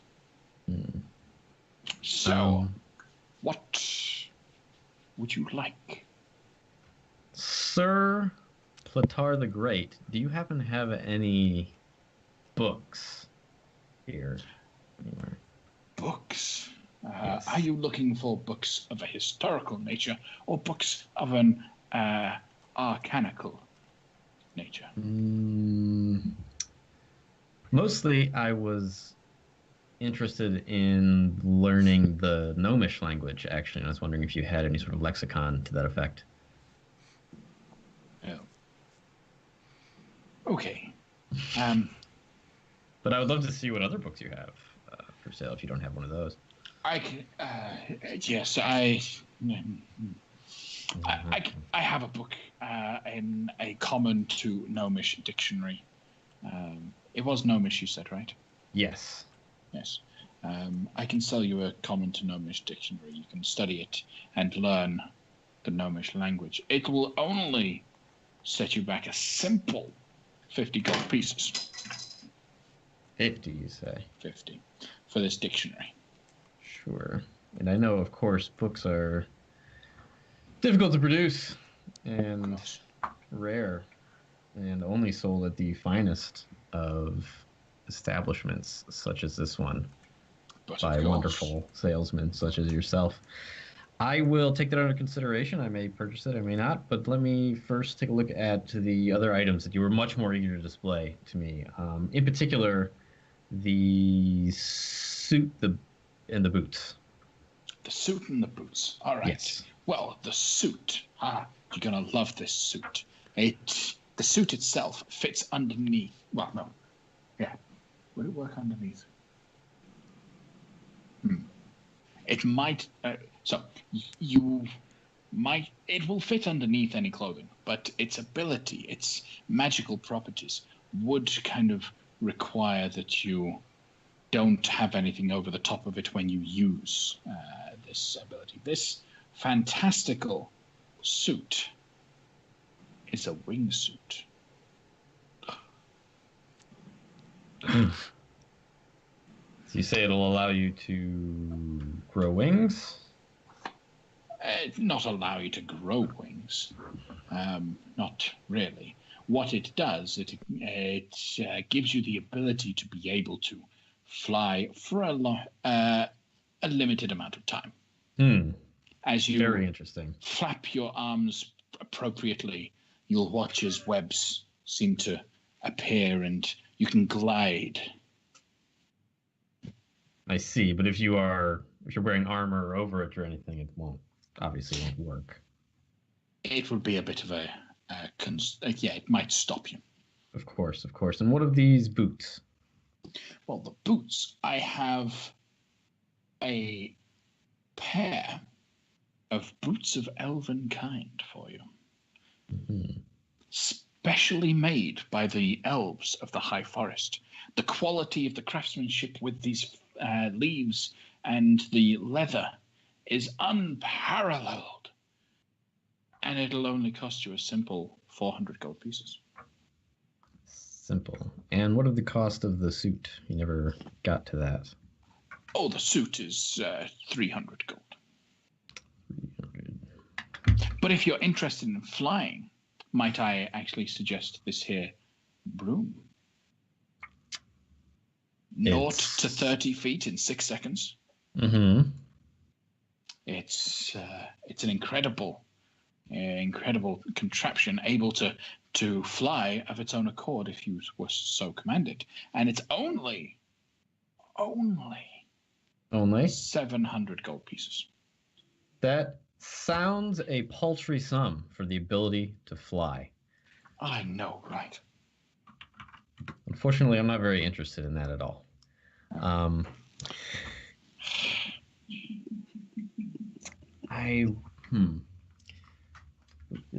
boots. I would like to. I guess before I do this, do you permit the casting of magical spells in your establishment at all? I want to make sure before I start doing things. Everything I sell is 100% genuine, and I am gladly willing to allow you to identify them to be able to double check yourself. Though I would ask that if you're about to do any spells that could be considered illegal activity, that you don't do so inside the store. So no, like, zapping them away to another dimension and then stealing them later. None of that tomfoolery. I'm a bit insulted that you would cast such an aspersion on my character. What indication have I given you since I walked into this establishment that I had any intention of stealing away any of these fine items? None whatsoever. You just asked. I wanted to give you a full accounting of the rules. Rules make a man. Well, may I suggest that if I were intending to steal away with your items, I would not have asked your permission beforehand. True. I don't take the insult very lightly. I'm a man of Eltergard, a true and righteous follower of, well, great and oaths of loyalty and righteousness. I was raised by veterans of many wars who have fought against the greatest evils in the land, and I just I feel personally attacked, sir.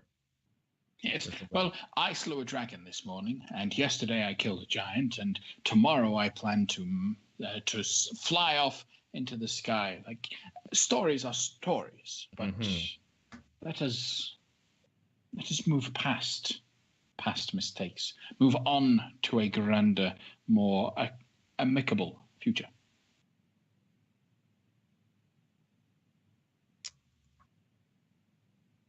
Kill narrow his eyes for a minute and consider his next actions before he takes them. Are you about to do something illegal? That's no, maybe, I don't know. Anyway, so first he's going to. Did they take everything off of him? Did they take his book too? Which, sorry? When he entered the store, you said they took all his crap. They didn't take anything off you. They just offered to like take your cloak or like that sort of behavior. Nothing like that. Okay. Then just okay. You still got your book. So first, I'm going to cast Detect Magic. He's just going to kind of draw some symbols in the air and say some stuff, and then his eyes kind of just pop for a second with arcane energy, and he can see magic. There are 10 things in this room that give off magical energy. All right. Not including yourself and the person you're talking to. The person I'm talking to, Platter, gives off magical energy? Platter. Is there his robe appears to be magical. Okay. All right. Illusion magic. Should you inquire? Sure. All right. What's the deal with the suit? Is that magical? Yes. So perhaps I can make things a little bit quicker and easier for you. The items he has in store available for you to purchase. An amulet of proof against detection and location. Okay. A bag of holding. Boots of elven kind. Braces of archery. Broom of flying. Circlet of blasting. Sending stones. Wingwear, which is the wingsuit. More rarer items, 2 of them. A dragon-toothed dagger and a ring of the ram. Okay. He also has... he mentioned earlier that he has books. There is a tome of clear thought. What? I don't know what that is. That sounds expensive. It is very expensive. Like, very expensive. Wowie. The Tome of Clear Thought contains memory and logic exercises, and its words are charged with magic. If you spend 48 hours over a period of 6 days or fewer studying the book's contents and practices its guidelines, your intelligence score is increased by 2, as does your maximum for that score. Wow. I want that book really bad. I figured you might.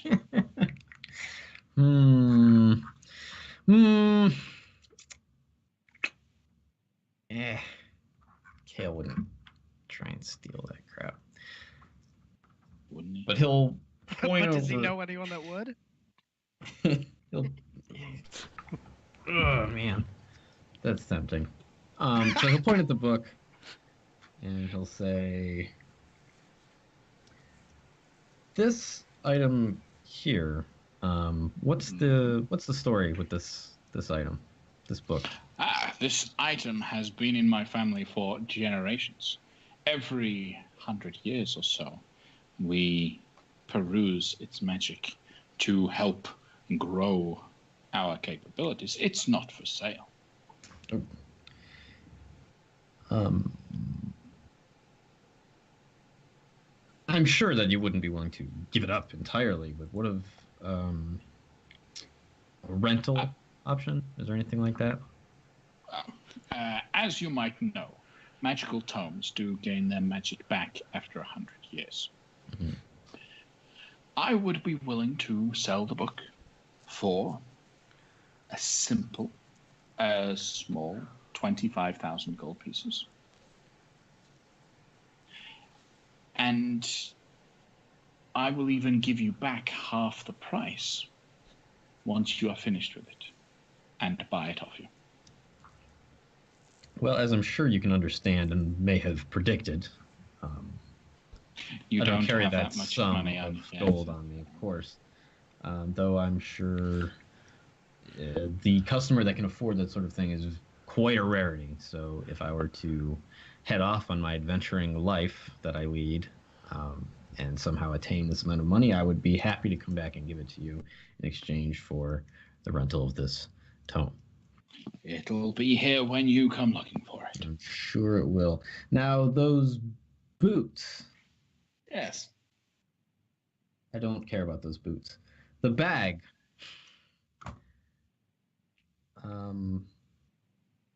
What of this bag? What's up with the? Give me what's the price? The bag. Yeah. Well, here's where we can make a bit of a deal here. So Mm-hmm. you can have the bag by itself for only 400 gold pieces, or you can have the bag and everything it has inside of it for 500. Do you dare risk the chance of seeing what's inside the bag?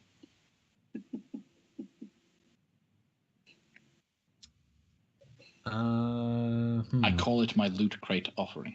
This is yes. An exciting game of chance, though I'm not very partial to gambling myself. Hold on one second. He will reach into his pouch where he keeps his book, but he'll reach into like another compartment of it, and he will he'll grab hold of a little, it's like a little bottle, or not a little bottle, a little piece of honeycomb. Yep. And he just kind of rubs it between his fingers and says, "Are you sure you wouldn't let me just take a little peek inside the bag?" As he casts the suggestion spell on the guy. So he's going to make what, a wisdom save? DC 16. Okay. And suggestion doesn't give any sort of hint or indication that you've been suggested. If I read it correctly, he wouldn't know that he's been suggested. He will pick up the bag, walk it over to you, open it. As you see, the bag is empty, but I'm sure you know, as bags of holding are, you have to summon and place items within. Mm-hmm. So unless you know what's inside, it will always appear to be empty. So I've wasted a spell slot. Good to know. Let's see. I don't want to just cast it again. Well, that was informative in the sense that I know for sure that it's a bag of holding, I suppose. Yes.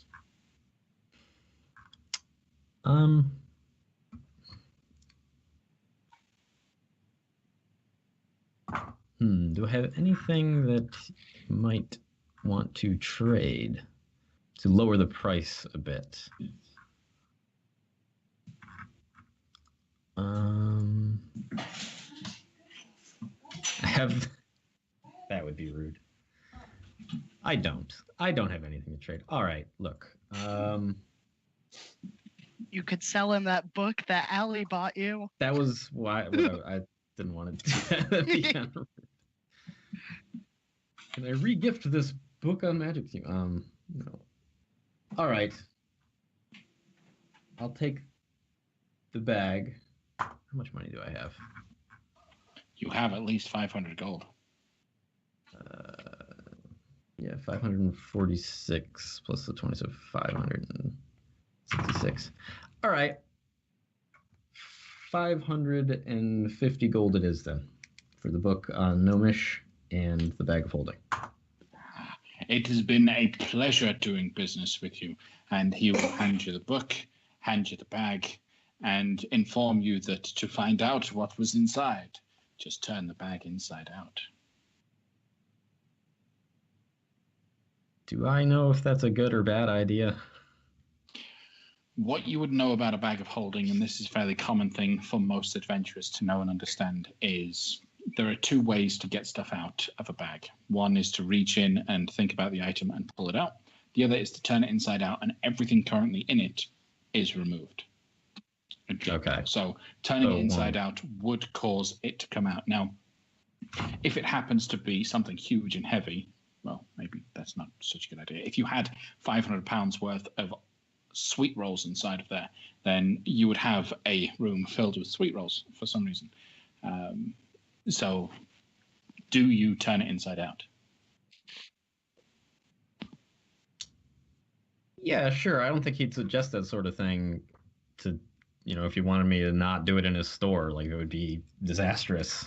Probably wouldn't suggest I do it. So yeah, I'll turn it inside out, see what happens. So he's taken the gold at this point, just Sure. making sure he's got it. You turn the bag inside out.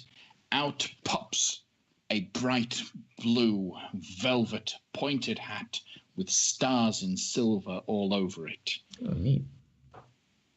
Is it magical? It is magical. Ooh.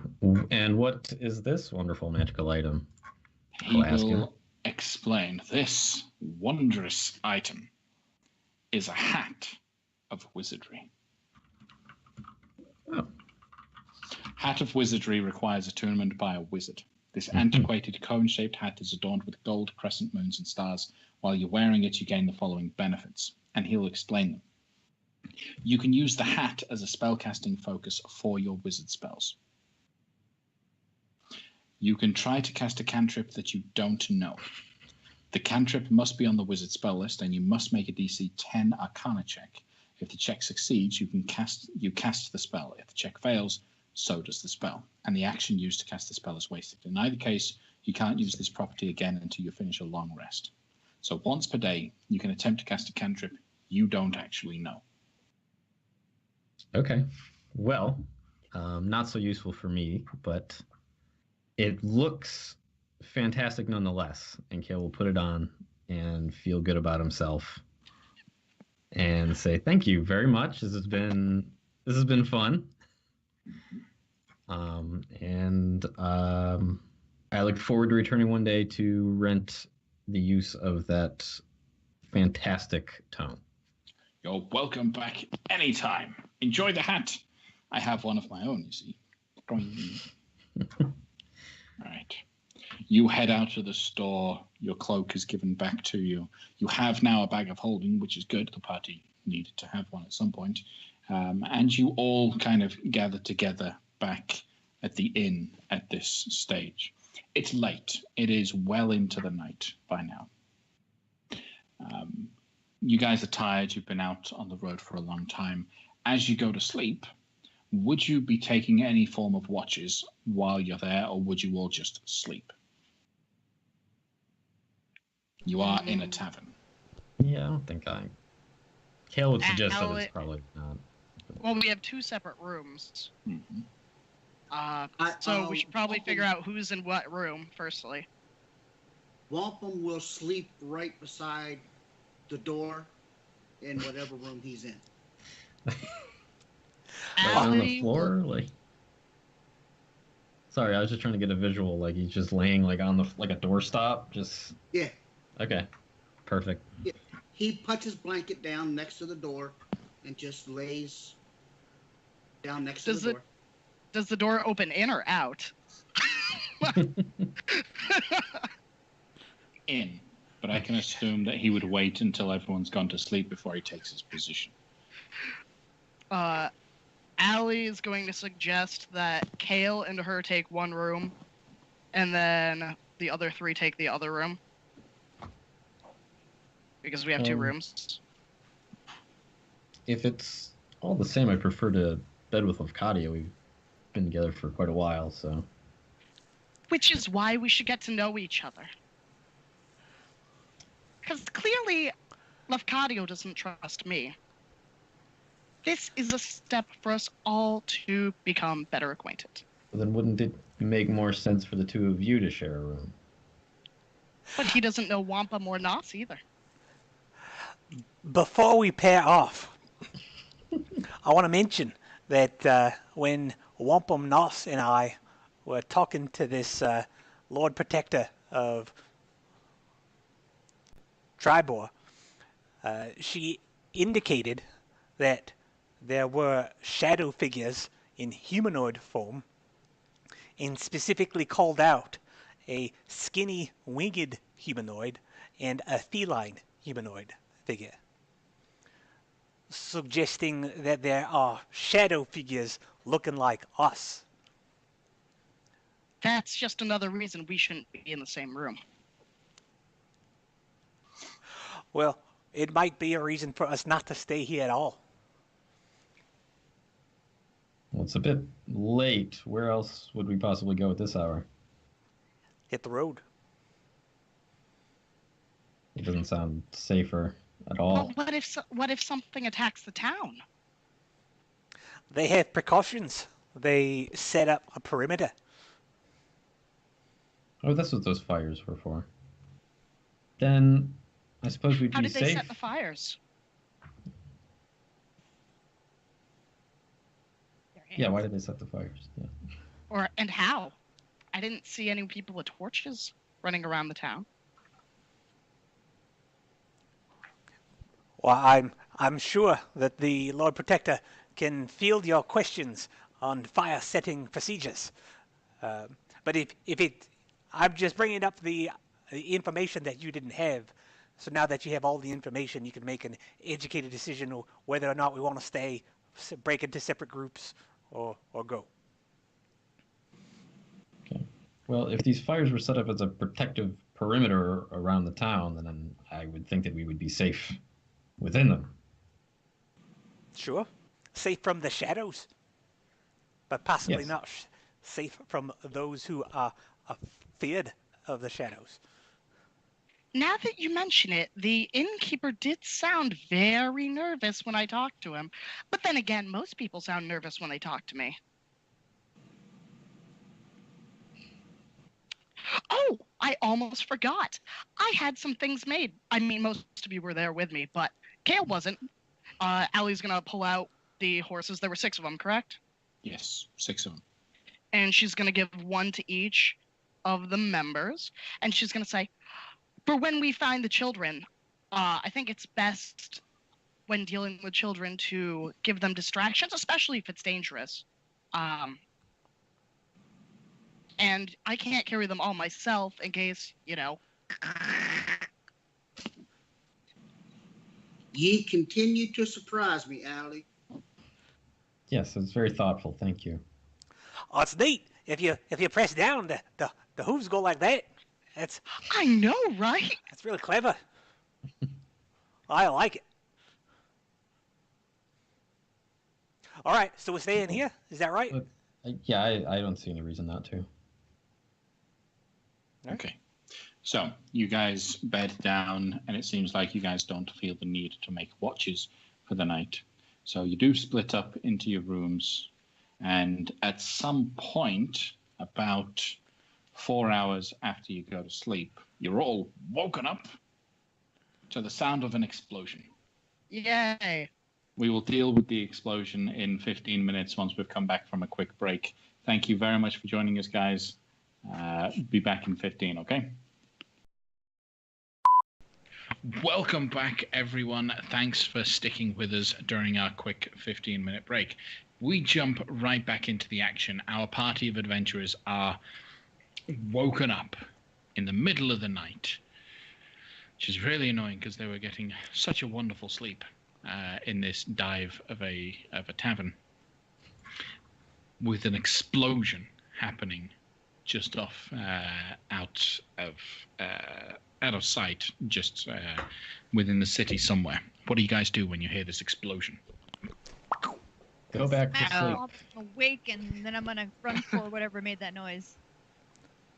Is there a window in the room? Yes, there's a window.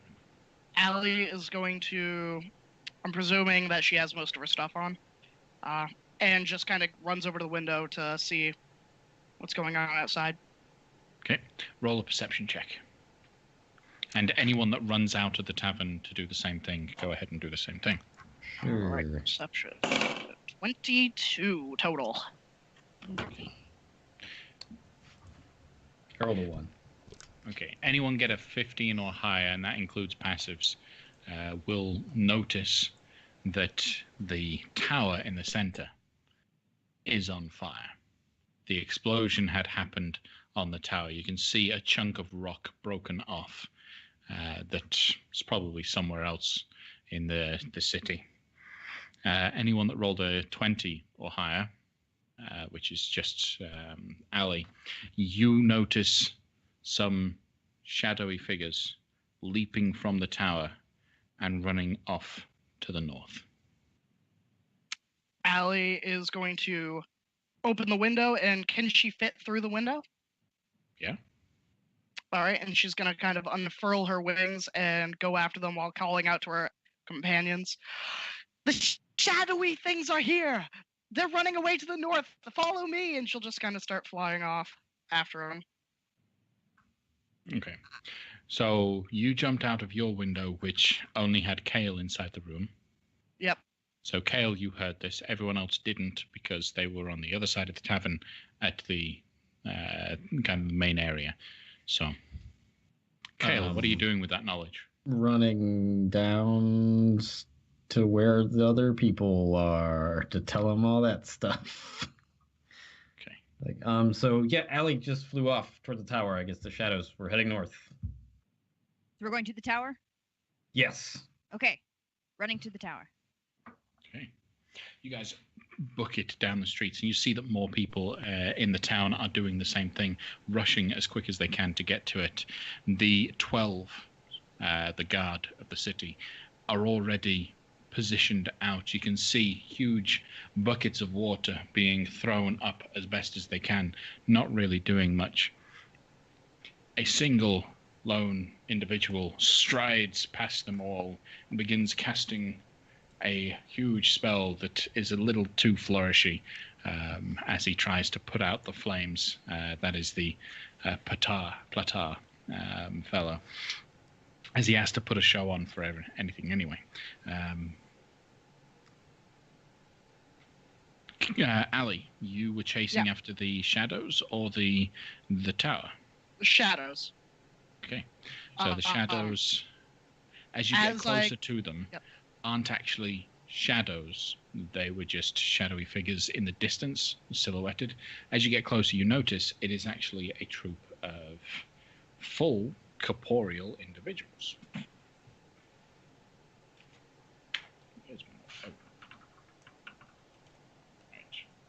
The individuals that you see, there are 6 of them running off to the north. Do you continue to chase them by yourself? Outside by the stakes that were left, were any of the little fiery orb things deactivated, or are they all still fully functional? All of them still fully functional. And as you run through them, as you start heading towards them, that's the light that helps you to be able to see the individuals that tear through. 4 of which are in heavy armor. 2 of them aren't. All right. I'm just gonna stealthily fly above them and kind of keep out of sight since I'm far enough above them, and just kind of see a good way that they're headed so that we can track and have an idea. Roll a stealth check. Now, is everyone chasing after Ali, or is everyone just focused on everyone gonna do something with the tower? I'm gonna grab the nearest guard and be like, "Is the Lord Protector safe?" 21 total.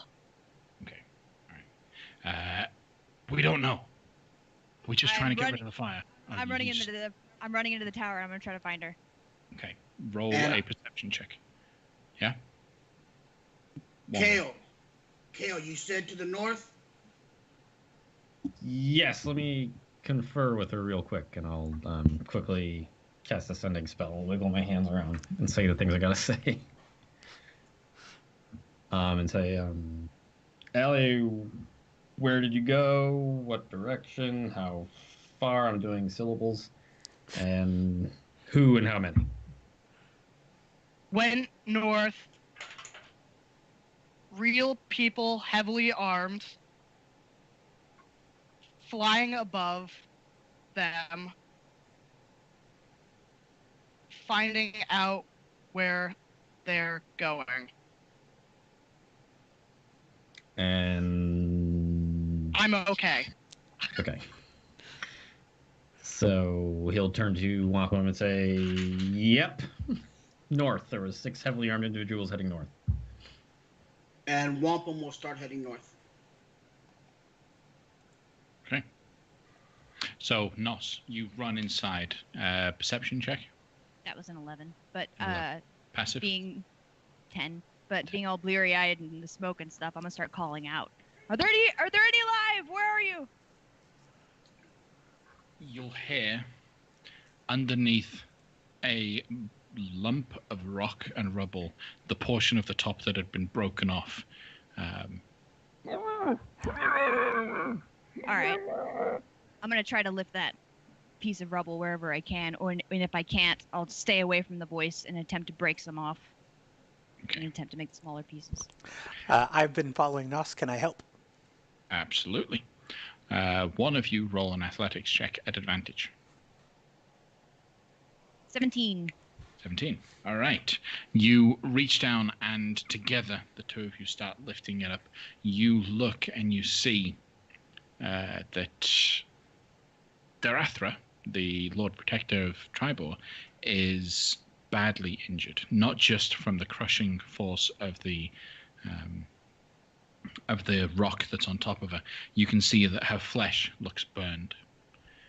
There is a small dagger sticking out of her side that is very ornately done, but has been broken off. The blade just causing blood to seep out of her. She's screaming in pain in her situation. What are you guys doing? Real quick, I will call out my healing light and say, Nabanyan heals you! And do 10 points of healing. Okay. You pour the 10 points of healing onto her, and you watch as there is a point where the blood seems to coagulate around the blade that's sticking out of her side, but then begins to gush even more. The blade seeming to nullify your effect on healing her. You gotta take the dagger out first, man. Or otherwise the wound will heal around the dagger. Oh, I don't know these things! All right, hold on, ma'am. This is gonna hurt. Okay. You yank the blade out. Immediately, as soon as you grab hold of it, you feel that tingle of arcane energy on the blade. You pull it out. The wound closes up. The healing magic that had been applied, finally able to actually heal up the cut. She starts coughing. Eventually, the blood stops flowing out of her, but she's still very weak. She's in a lot of pain, and the place is still on fire. Yeah, I'm gonna try to gently lift her up. Hopefully, no bones are broken, and this won't hurt her more. And I'll baby carry her out. Okay, all right. You begin to baby carry her out. Allie. Yep. They're still going. After about 10 minutes of running out of the town area, they all get onto horses that have been tied up to the side of a tree line, and then they start tearing off. Judging by their behavior, they're going to keep going for hours. You don't have that luxury. Yeah. What's the distance between me and them currently, altitude-wise? If you're trying to adequately keep yourself distant but then still be able to see, it's at nighttime. You need to stay within, 60 feet of them? Yeah, with dark vision? Yeah, for your dark vision. Let's see. 60 feet, yep. Well, I was thinking more of to get within range to shoot them, one of their horses with the crossbow. I need 30 feet, I believe, correct? If you don't want to do it with disadvantage.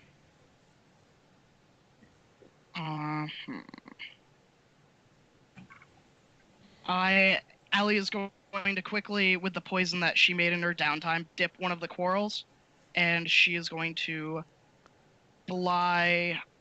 She's going to make the attack with disadvantage, but she's going to try and aim for one of the horses so that they will be hampered when the horse kind of as Okay. it comes. Okay, go ahead. Fire your shot. All right. And it's disadvantage, so the natural 20 is ignored, and I'm going to go with the other one, which is a 14 Okay. total. You hit the horse. It hits. The horse rears up and screams. Unfortunately, your actions being 60 foot away, loud enough to draw the attention of the individuals, I'd like you to roll initiative. As I said before, you're 10 minutes away from the city. Unfortunately, the rest of the party aren't going to be able to get involved. So I'd like you to roll initiative. All right.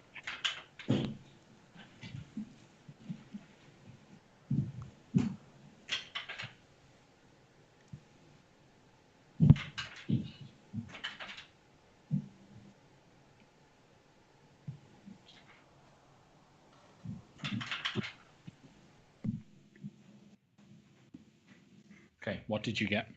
I have a 15. So, Ali got 15. All right. So, as you fire off your shot, first things first, one of the less armored individuals, fairly dexterous fellow, turns around immediately and casts Scorching Ray at you. Okay. Okay. So, I need to roll. Okay. So, there will be, in this case, 4 rays being launched at you. All right. That's a 24 to hit, They hit. a 20 to hit, Definitely hits. a 19, Hits.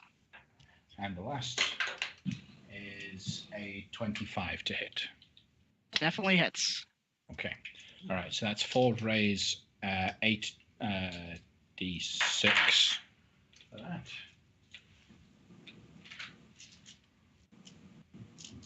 And does this count as an attack for uncanny dodge, or? Yes.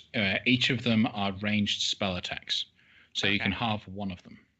Oh, okay. All right. If you use your reaction to do so, are you doing that? Yes, I will.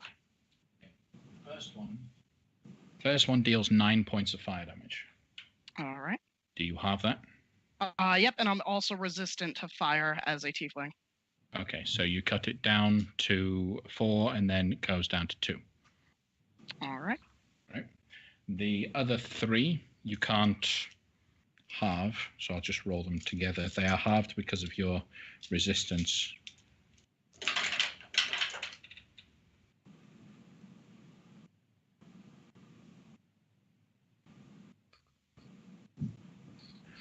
That's 20 points of fire damage, halved down to 10 points of fire damage All right. from that shot.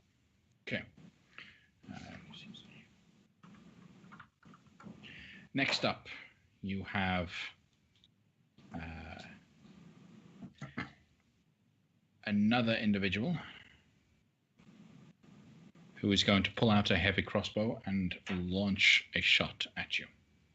All right. That is an 18 to hit. That hits. Okay, you take 8 points of piercing damage. All right. Right. And now it is your turn, Ali. What are you doing? I am going to fly away from them. So they clearly have dark vision. Clearly, they've all got dark vision. Yep, gonna turn around and get distance out of that crossbow range. Okay, you're currently 60 foot away from them. How far are you flying? I will fly the max distance that I can. So 30 feet. And then am I able to do the sprint or no? You can dash, of course you can. Yeah. So I'll do the dash as well. Okay, so you dash away. That puts you at what? 120 foot away? Yep. Okay. I'm flying back towards the town. All right. You're still quite a distance away from town. Yep. Then after you... These guys had been getting onto their horses.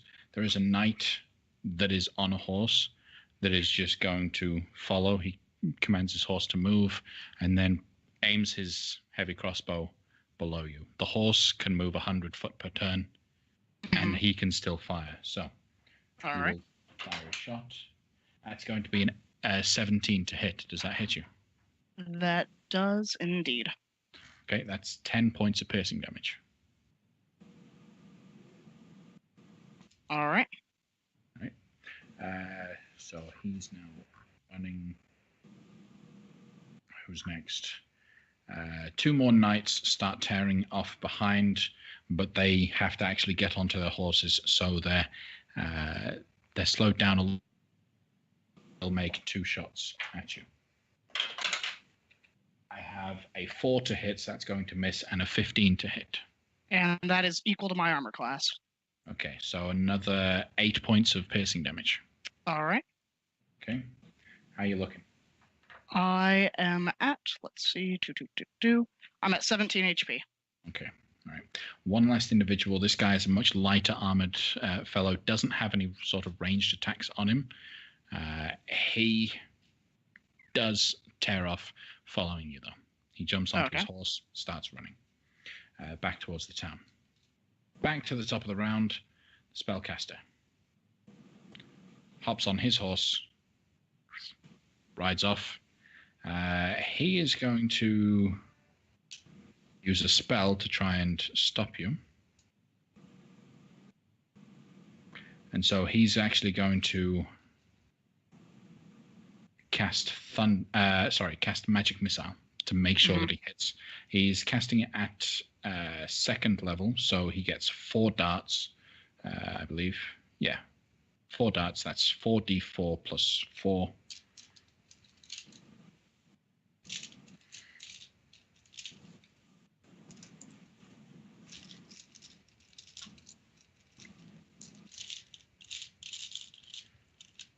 No, I have at least one more d4 around here.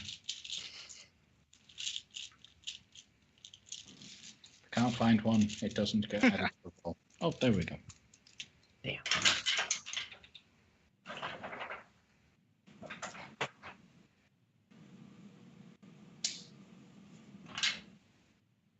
Okay. That's 15 points of force damage. All right. That brings me down to 2 HP. Okay, that is his turn done. We move on to a knight. He was still back. Climbs on, races off. See if he can fire his heavy crossbow. That is an 18 to hit. Hits. That will be 5 points of piercing damage. All right. Allie goes down. They will recover your person and stabilize you, tie you up, remove everything from you, and then ride off into the sunset. Well, into the sunrise, I guess. Ride off north. All right. So, back in the city, everyone else is dealing with the fire and dealing with the rock. You guys pull Dirathra out of the danger zone. Her knights immediately starts surrounding her, making sure that she's safe and fine, and the fire is being put out. Eventually, everything calms down, and she's able to explain. A group of individuals had broken into her home, into her tower, and attempted to assassinate her. They didn't say why. They just came in, attacked. She managed to get the explosion off, not them, and it spooked them and got them out of the place. Does she have any memory of what they might have looked like, or any kind of symbology on them?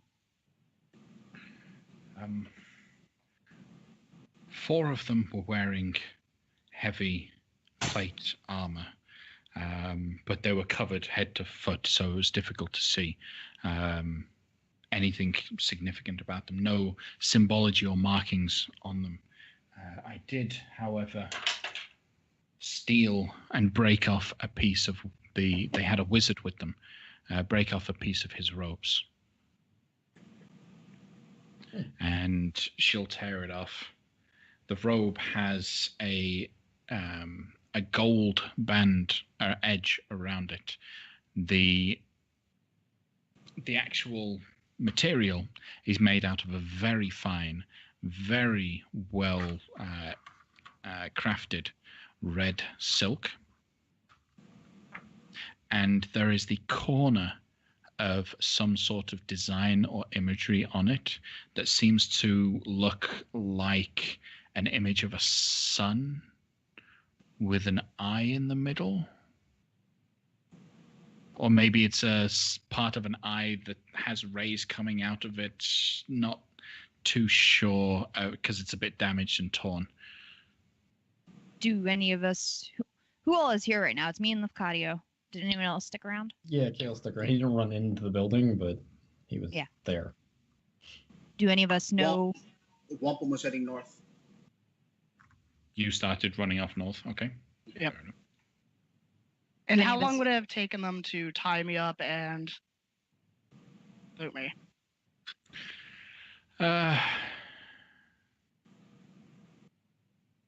Not that long. It doesn't take long to tie someone up, and especially if you just attack the town, you want to get out there as quickly as possible. Yep.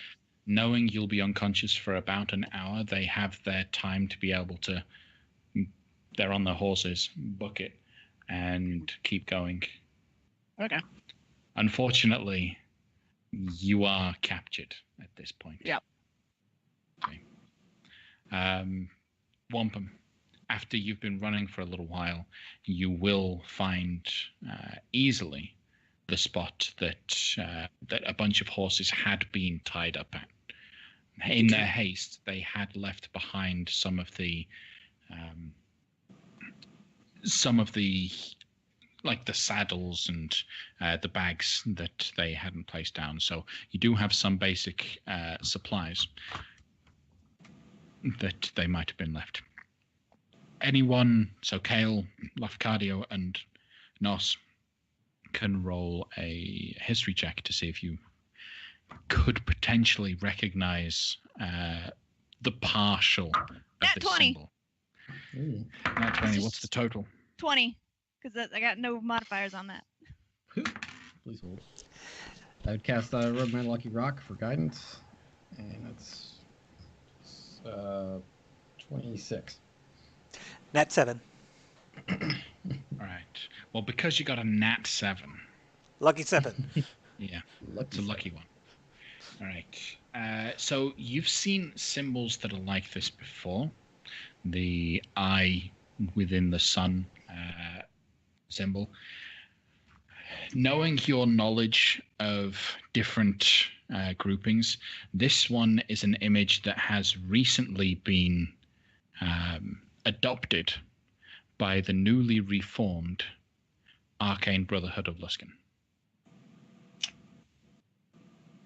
Okay. All of us? Nos recognizes Arcane Brotherhood of Luskan. Like, that is clear because you've dealt with them recently. That's the Arcane Brotherhood. Which Arcane Brotherhood? The Brotherhood. The one in Luskan. Oh.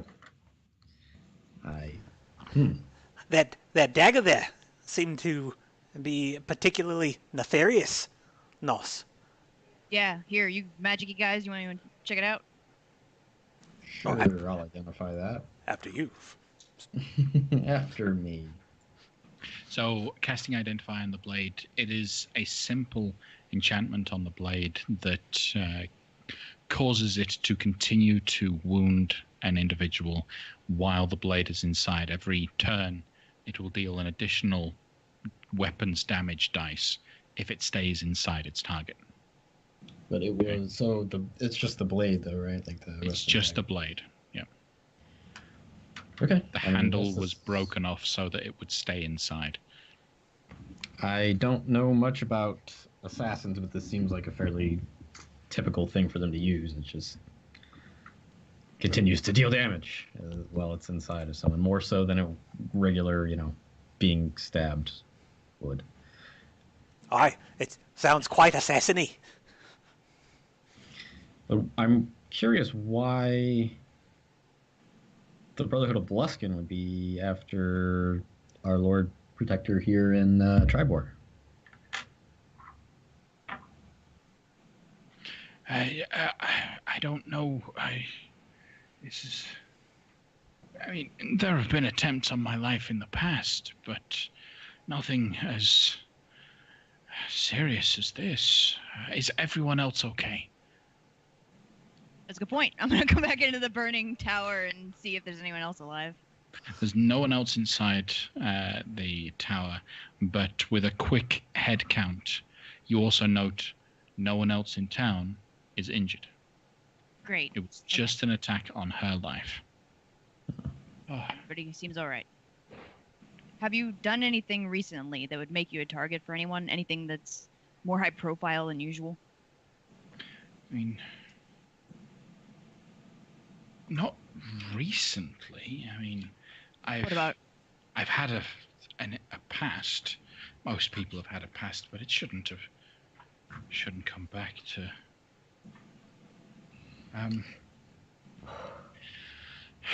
I don't know. I must thank you for helping me. I must find more information. I must speak to some friends. And she pauses for a moment, head spinning a little bit. I am a member of an organization known as the Harpers. I have some friends in a local town, Yarta. We have a tower there that I would regularly report into. I need to get there to talk to them, to be able to report, see what's been going on. If you would be so kind as to join me, I would pay your services. If you can do this on your own with your own resources, you must. Reason why we're traveling is we're going to see to a string of kidnappings, and the targets are children. Nos, I think Yata's on the way. Oh, is it? It is. Well, she asks where you're headed to. Silvery Moon. Perhaps it is fortuitous that you've been here to help me on this day. Like it was in the notes and planned, might be beneficial. My connections in Yarta can provide me, and you, if you help me, access to the Harper teleportation network. I know they have a tower in Everland, the Evergleaming Tower in Everland, that you can use. If you get me to Yarta, I can get you to Everland like that. And then you're only 2 days away from Silvery Moon. Sounds like our goals are aligned. Wampum, what do you... Wampum. Where's Wampum? Where's Ellie? He went to go help Allie, actually. She was giving chase to the attackers. Oh, where are they? I don't know. Let me ask. He'll do all the stuff and sending. cast sending on Allie again. No response. Spell fails. That's not good.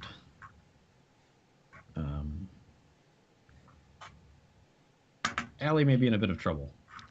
We should go. We should go north. Find out what happened right now. Wampum. At this time, this is when you find the spot. Okay. What do you do when you find this location? You can see evidence of some struggle. You can easily see evidence of the horses having been tied up here, and people quickly moving up, and then horse tracks tearing off north. I'm going to follow the horse tracks.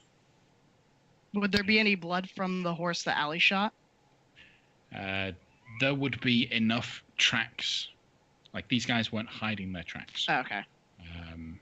But yes, there would also be the odd blood splatter here and there to add to it.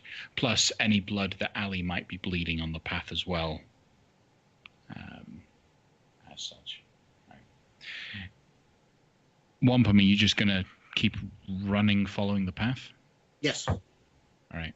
There will be a point about 10 minutes later where if you continue to run and don't turn back now, you will not gain the benefits of a long rest tonight and you risk exhaustion. Okay. Do you continue? The reason why I mentioned that mechanical specification is right. Physically, that's you're chasing after. At this point, you're getting further and further away from town. The rest of the party are behind. Allie is somewhere ahead.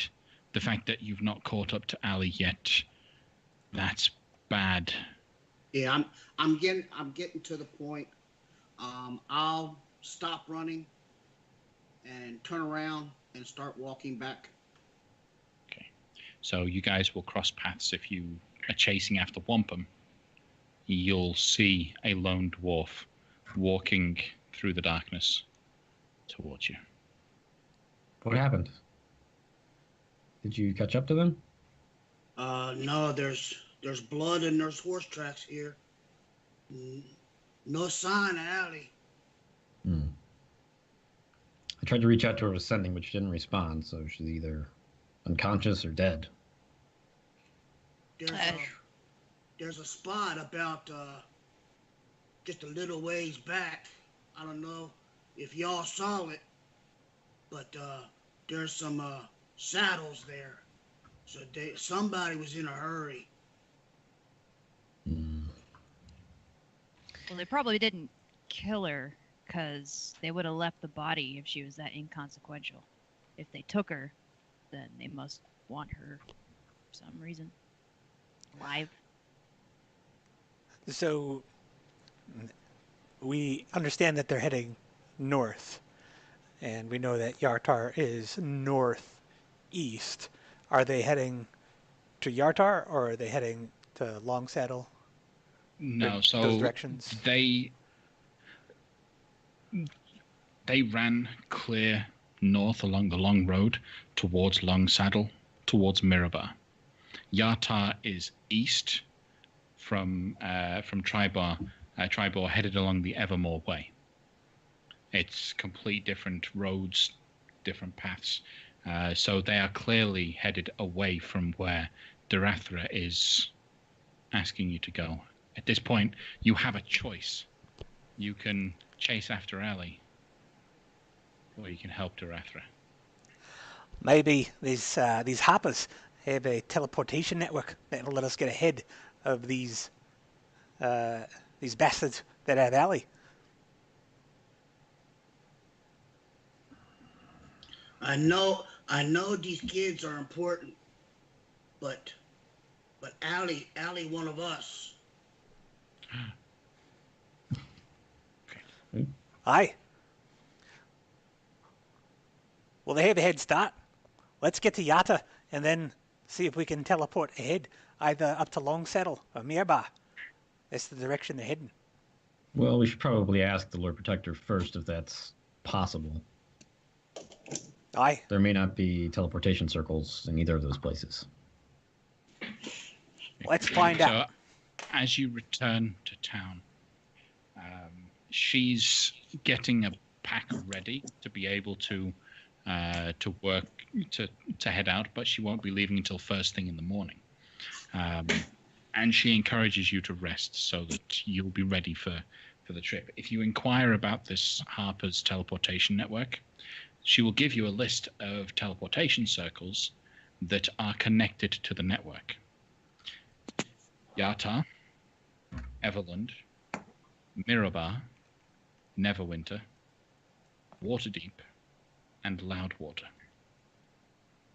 So I'll repeat those one more time so that you can take notes if you wish. Yata, Everland, Mirabar, Neverwinter, Waterdeep, and Loudwater. Loudwater. Well, Mirabar is north. I suppose we could start there and head south. It's a big swath of land in between. We don't know for sure if they're going to be going that far north.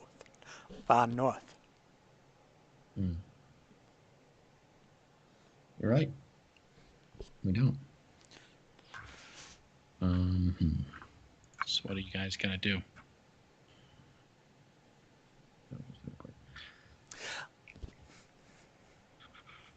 Let's get the Lord Protector to Yata so we have this boon of the Harper teleportation network. And then see if we can contact Allie again later. Maybe she'll have an idea of where she is. And if we don't get in contact with her, then we can double back and head back up or take advantage of the network. How's that sound? Okay. I guess I'd be agreeing. Okay. So you guys will need to sleep.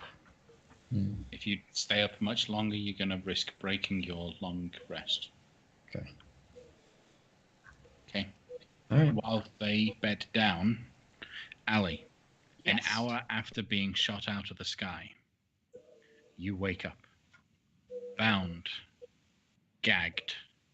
All of your equipment has been taken off of you, so you have nothing but your skivvies, and you are slung over the back. Slung over a horse with a heavily armored individual sat behind you in control. What are you doing?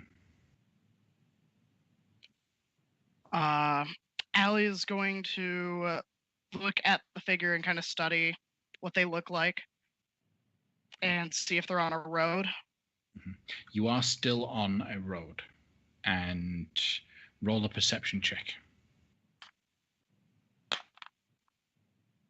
15 plus 8. 23. 23. Okay. Judging by the stars, you're still headed north. Okay.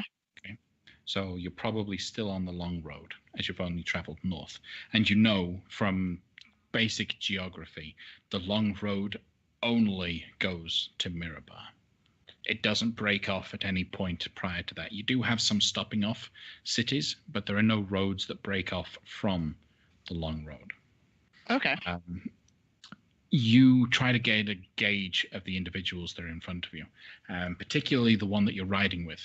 It is. Am I able to use detect thoughts with them? Oh, they probably took the medallion, correct? They took the medallion. Okay. And since you've been unconscious for long enough, it's you're not sure where the medallion currently sits. Okay. The individual that you're next to, he does have his helmet raised as they're riding at quite a brisk pace, sweat dripping down his face. Definitely a traditional, I would say, humanoid race. There's very little that you can see of his face enough to be able to determine if he is not, like which specific race he is, but he's definitely not dwarf or halfling or anything like that. He's going to be either a human or elvish descent of some form or mix of those. You look around briefly as best you can. Are you trying to hide the fact that you're conscious? Yes. Then roll a stealth check. That would be an 18. 18. Okay. You do just about, you make sure that you don't really shift your head much more, but you wait for times when the horse bounces a little bit to be able to take no point of that and shift underneath. You will be able to get a good idea of what you've got. The two individuals that aren't dressed in heavy armor, they're up front. One of which dressed in red robing, bald head, tattoos you can just about see. He is using light in this situation as he is having a conversation with the swashbuckler-looking individual that's next to him. They're about 60 foot away from you. You can see them in the light. They're quite sturdy-looking individuals. The swashbuckler, you recognize as a swashbuckler simply because his armor is fairly light. He's wearing the same sort of stuff that Nos wields and carries. His whole demeanor seems to remind you of some of Nos's capabilities. Nos is a swashbuckler, isn't she? Nope. I'm thinking someone else, aren't I? I'm thinking Zola. Maybe I knew a swashbuckler. Yeah. Sorry. It's late. Sorry. One of my Zent buddies. Yeah, you would have known a swashbuckler. In fact, this guy reminds you a lot of the Zentarim agents. There's not really much that you can gain from them. They're both speaking in hushed tones, far enough away that you're not going to be able to hear them. What are you going to do? Is the guy that I'm on the horse with currently, are there any weapons, daggers, or does he have any sidearms? What weapon is he wielding? He has a great sword and a heavy crossbow across his back.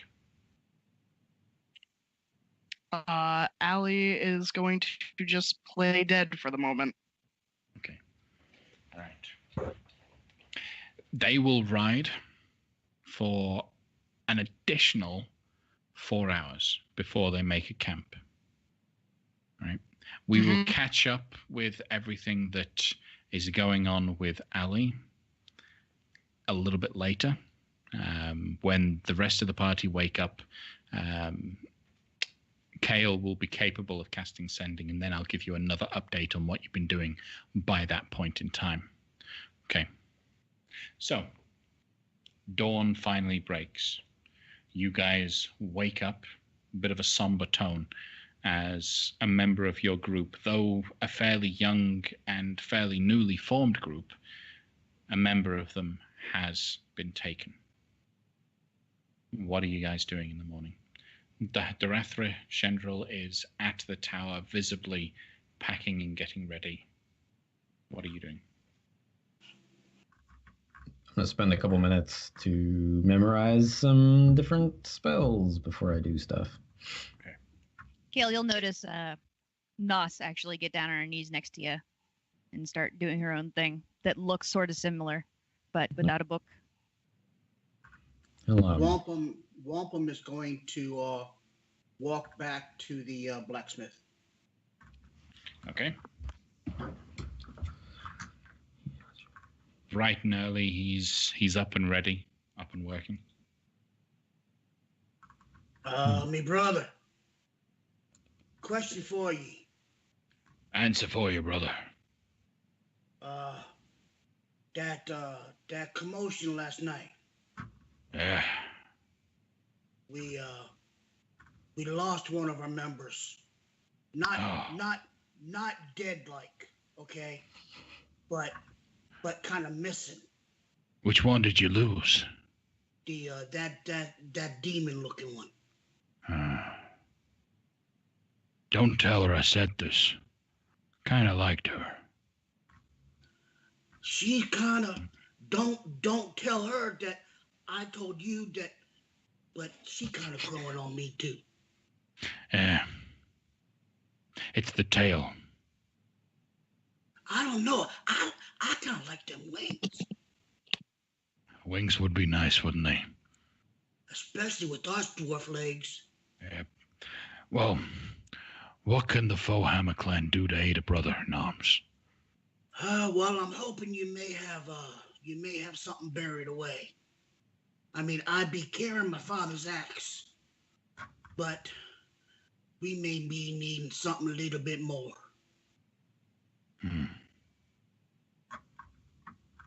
I might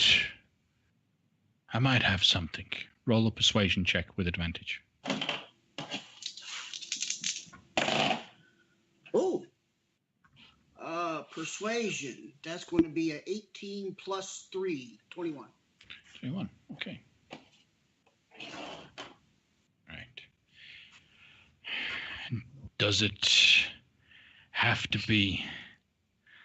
Yeah, that would be great, wouldn't it?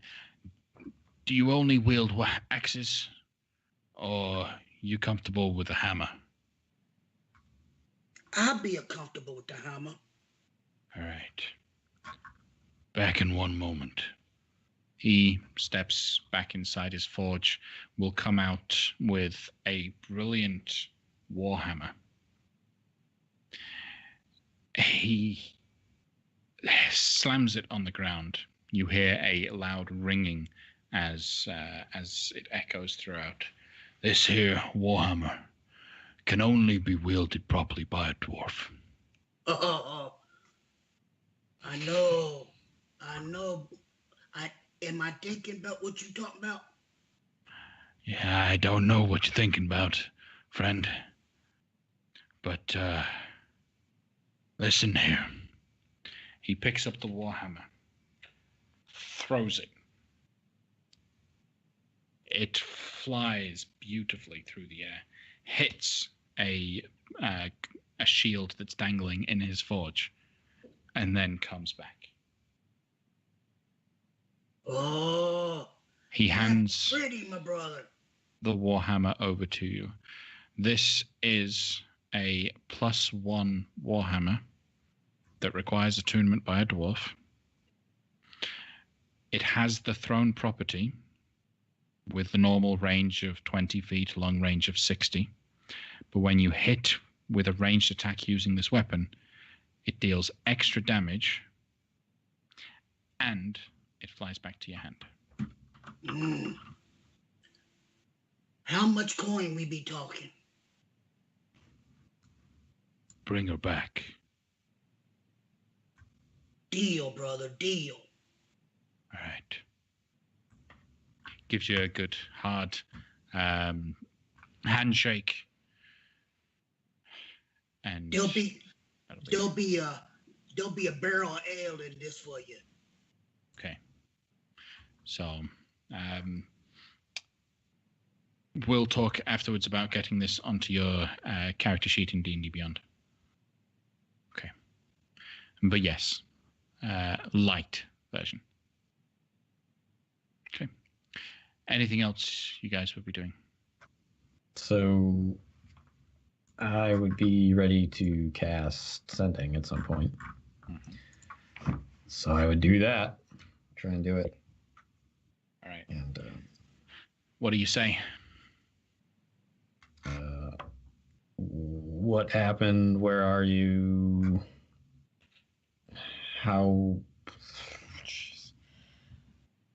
How many with you? That's it. Well, any distinguishing features, marks, weapons, or abilities? Do I have to be able to speak, or is it telepathic? You can, I believe, Sending simply requires you to be able to whisper. You whisper back a response, and it is sent back. Let me just double check. Mm-hmm. So, the creature hears a message in its mind, recognizes you as the sender if it knows you, and can answer in a like manner immediately. All right. So it's practically telepathic. Okay. So by this point, Dawn, you are actually woken up by the sending spell. Okay. None of the group have spoken to you since your capture, but judging by the time of day, you're not too far away from the city.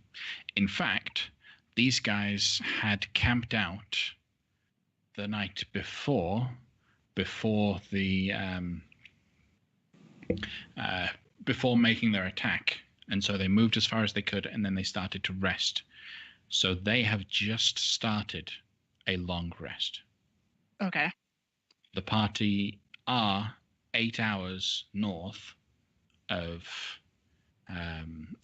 Triboar, and these guys have just gone to bed for 8 hours. All right. Tied up. They're asleep. Do I know how long it's been? You don't, but you can make an educated guess, judging by the state of them. Mm-hmm. These guys did not risk exhaustion. They thought they captured what they needed to, and so they moved their max run distance, which was probably at a fast-ish pace. Make an intelligence-based skill check. All right. That's not going to be good. Let's see. Intelligence-based skill check.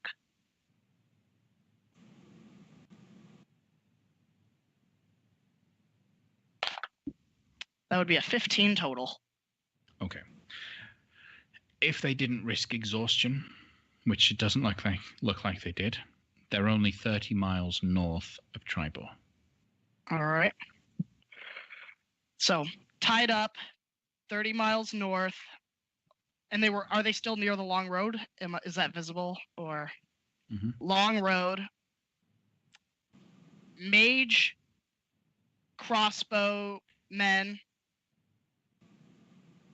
swashbuckler, not feeling well, poisoned their horse. Help. Pretty please. Pretty please. There we go. All right. So that's the response you get. Okay, we'll nod, and I guess Nos is like the only one there. Maybe Lafcadio's there too. Mm-hmm. It'll say she's alive. She's 30 miles north, and it sounds like whoever captured her has bedded down. So let's go. Yep. Okay. So Darathra is expecting you to leave the town and head east with her. Mm-hmm. Are you going to do so, or are you going to go north after Ali? Oh, we're going north.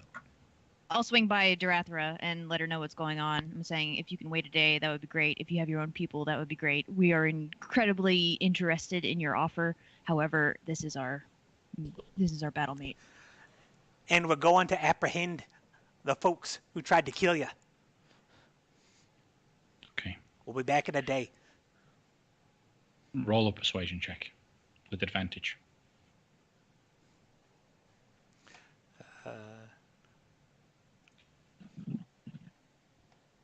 Boop. That is a 21. Okay, I can wait a day. Perhaps I will spend today making sure that the citizens are safe and calm down. I'll maybe send some of the 12 out on patrols around the area. Where are you headed? North, right? Yes. North. We will keep a watchful eye out in that direction. All right. You take care of yourself. Will do. She will wait for you to come back. Right. Now you guys jump on your horses and grab wampum and run. And we go, yeah! Yep. Okay. All right. Now, the full journey time, that these guys took was like a standard adventuring party's movement, which was 24 hours, but they broke it up into short bunches. They took short little breaks. Do you guys do the same thing? Or do you just charge on full everything? I see no reason why we shouldn't just charge. All right. Yeah. So you rush forward fast as you can, and I'd like everyone to roll animal handling checks, please. Wampum is not riding his own horse, correct? Okay. I mean, I'm asking. I mean, did That's everybody bring a horse along? Totally up to you. But we still got our Horses horses. were provided to you by the Lord Protector of Neverwinter. Can I guidance myself for it? Yes, you can guidance yourself. 10. 3. 21. Wampum. 9. And we've got 2 extra horses who aren't bearing riders, in case, reasons. Okay. So, in the rush, pushing these horses on, one of them does begin to fall. It struggles, and it's going to drop. So you trade it out for the other one. Thankfully, you guys are able to make up for it. You're down 1 horse. You've now got your 4 plus 1 extra. Do we should we put this horse out of its misery? I've read that's a thing you do. No. Did it break a leg or something, or was it just tired? It just got exhausted and fell over. Okay. I just leave it. We gotta go. All right, horsey, you stay here. We'll be back for you. All right. Continuing on to run. After you get to the end of your 8-hour just rush, you will start to see signs of life in the distance. A group of individuals waking up at a campsite off the side of the road. Horses. From what you can see, 7 individuals in the group. I'd like perception checks from everyone. 9. Wow. Go with my passive, 13. Hold on. 27. Okay. I rolled a nat 1, but my passive 16. All right. So with the 16 and the 27, the 2 of you, Wampum and Kale, you can see quite clearly that of the 7 individuals, one of them is tied up considerably. This is Ali and the group of soldiers that are with her. Now, Ali, this is at the end of an 8-hour rest. You need to roll a Constitution saving throw for me. Okay. Okay, you've been tied up. It's been difficult to be able to sleep. That'd be a 17. Okay, you have gained the full benefits of a long rest. You just don't have any of your equipment on you. You're still tied up. All right. Right. Quick shout out. Thank you, Mid-Kid VT, for following us. Thank you very much. All right. You guys pull up your horses. I want to say about 200. What's the visibility?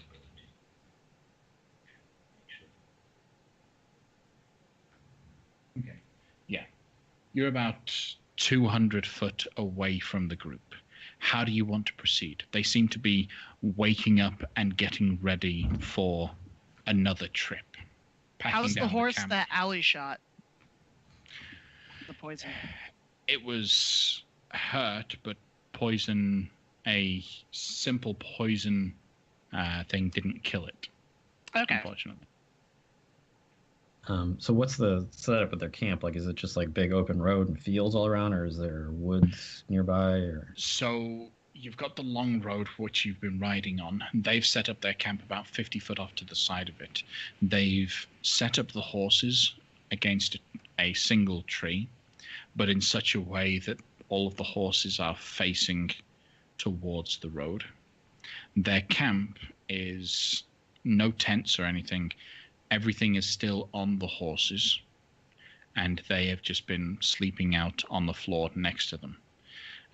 The nearest cover is from their current position.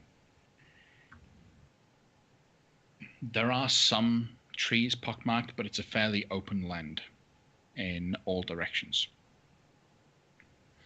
So a couple trees here and there in the vicinity, but nothing for real cover if you're going to try to stealth it. But there are hills spreading on around the area. I say we just dead right into camp. Are they still sleeping? Full No, bore. they're tearing down their camp. They're packing up their goods. They're getting ready to leave. But it's going to take them at least a couple minutes to do all of that. Put on their armor, everything. If somebody wants to prioritize grabbing Allie, I can cover you. I'm going straight for the spellcasters. Just so we know what we have to work with. The 4 knights, sorry, just to mention, the 4 knights are currently in the process of putting on their plate armor. That will take them 10 minutes to do. So if you guys rush in now, you have 4 knights without armor on. I say, yeah. I say we just go balls to wall. So I could dimension door. I could walk through the dimensions, zip in, zip out, and grab Allie. I can also conjure a wall of fire to encircle these bastards.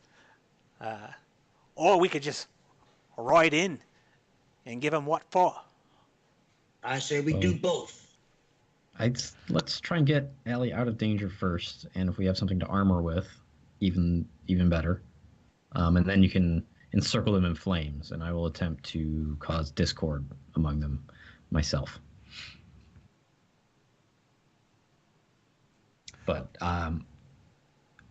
priority 1 is obviously to grab Allie, but priority 2, if we can capture one of these people that tried to take the Lord Protector's life. Uh-oh, lost John. Wampum dies instantly. No! Ah! You better His start working on a soul bunch of new forever art. trapped in the hammer. I'll get you out, buddy. I've been waiting to say that they've taken the tiefling to Mirabar. They've taken the tiefling to Mirabar. Bar. Buff. And he's back-ish. Ish. John. I'm here. Hold on. Okay. Okay. Wampum, can you hear me? All right. Do you want a Crituitous? Come on, let's go and slay. Yeah, none of that crap. Wampum, is there any chance you can go landscape? There Awesome. you go. Perfect. Huzzah! Aha! So, guys, Whoa. You look better from this angle. All right. So, what are you guys doing? Are you charging in? Are you sneaking in? Are you? Options have been shared. Would Allie Okay. have had any indication that they were approaching from their horses, or no? Okay. Not yet.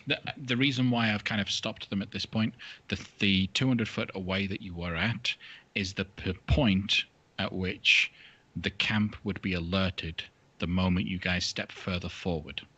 Okay. So I need to know how the party are going to advance to know whether or not the camp is alerted. Okay. I'll try and do my best to try and sneak ahead with this cloak. And either if they notice me or once I give you guys the signal, just run in. And Lefkadio, you try and grab Allie and get out. And then you can cast your circle of flame. Other two run interference, I guess, up until we get the circle of flame up. Does anyone have a spare blade that I can hand to Ellie? I can give her my hand crossbow. But in case it comes into, close quarter fisticuffs. I don't carry any weapons. Seems like it'd be more their purview, he'd say, pointing at Nos and Wampum. I just need the one. I'll take whatever it is you just gave me. What is this? She wasn't giving it to you. She was saying she only needs the one weapon. Oh, she has the one. Okay. Yeah. Oh, Wampum has a spare axe, at least. Okay. Somewhere in the camp is probably Ali's equipment.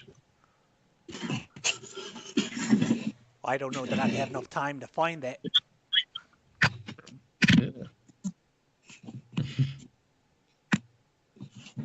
Wampum, All right. I need a spare blade. What do you got? I got me father's axe. Do you have a throwing axe? Is that the same thing? I got a couple hand axes you can throw. Give me one of them, and I'll give it to Allie in case we need it. Okay. All right. I'll have All right. one. Ready to go? All right. Then Left as cardio. you guys... Yeah, go ahead. How many people can you take through your dimension door? I can take one with me.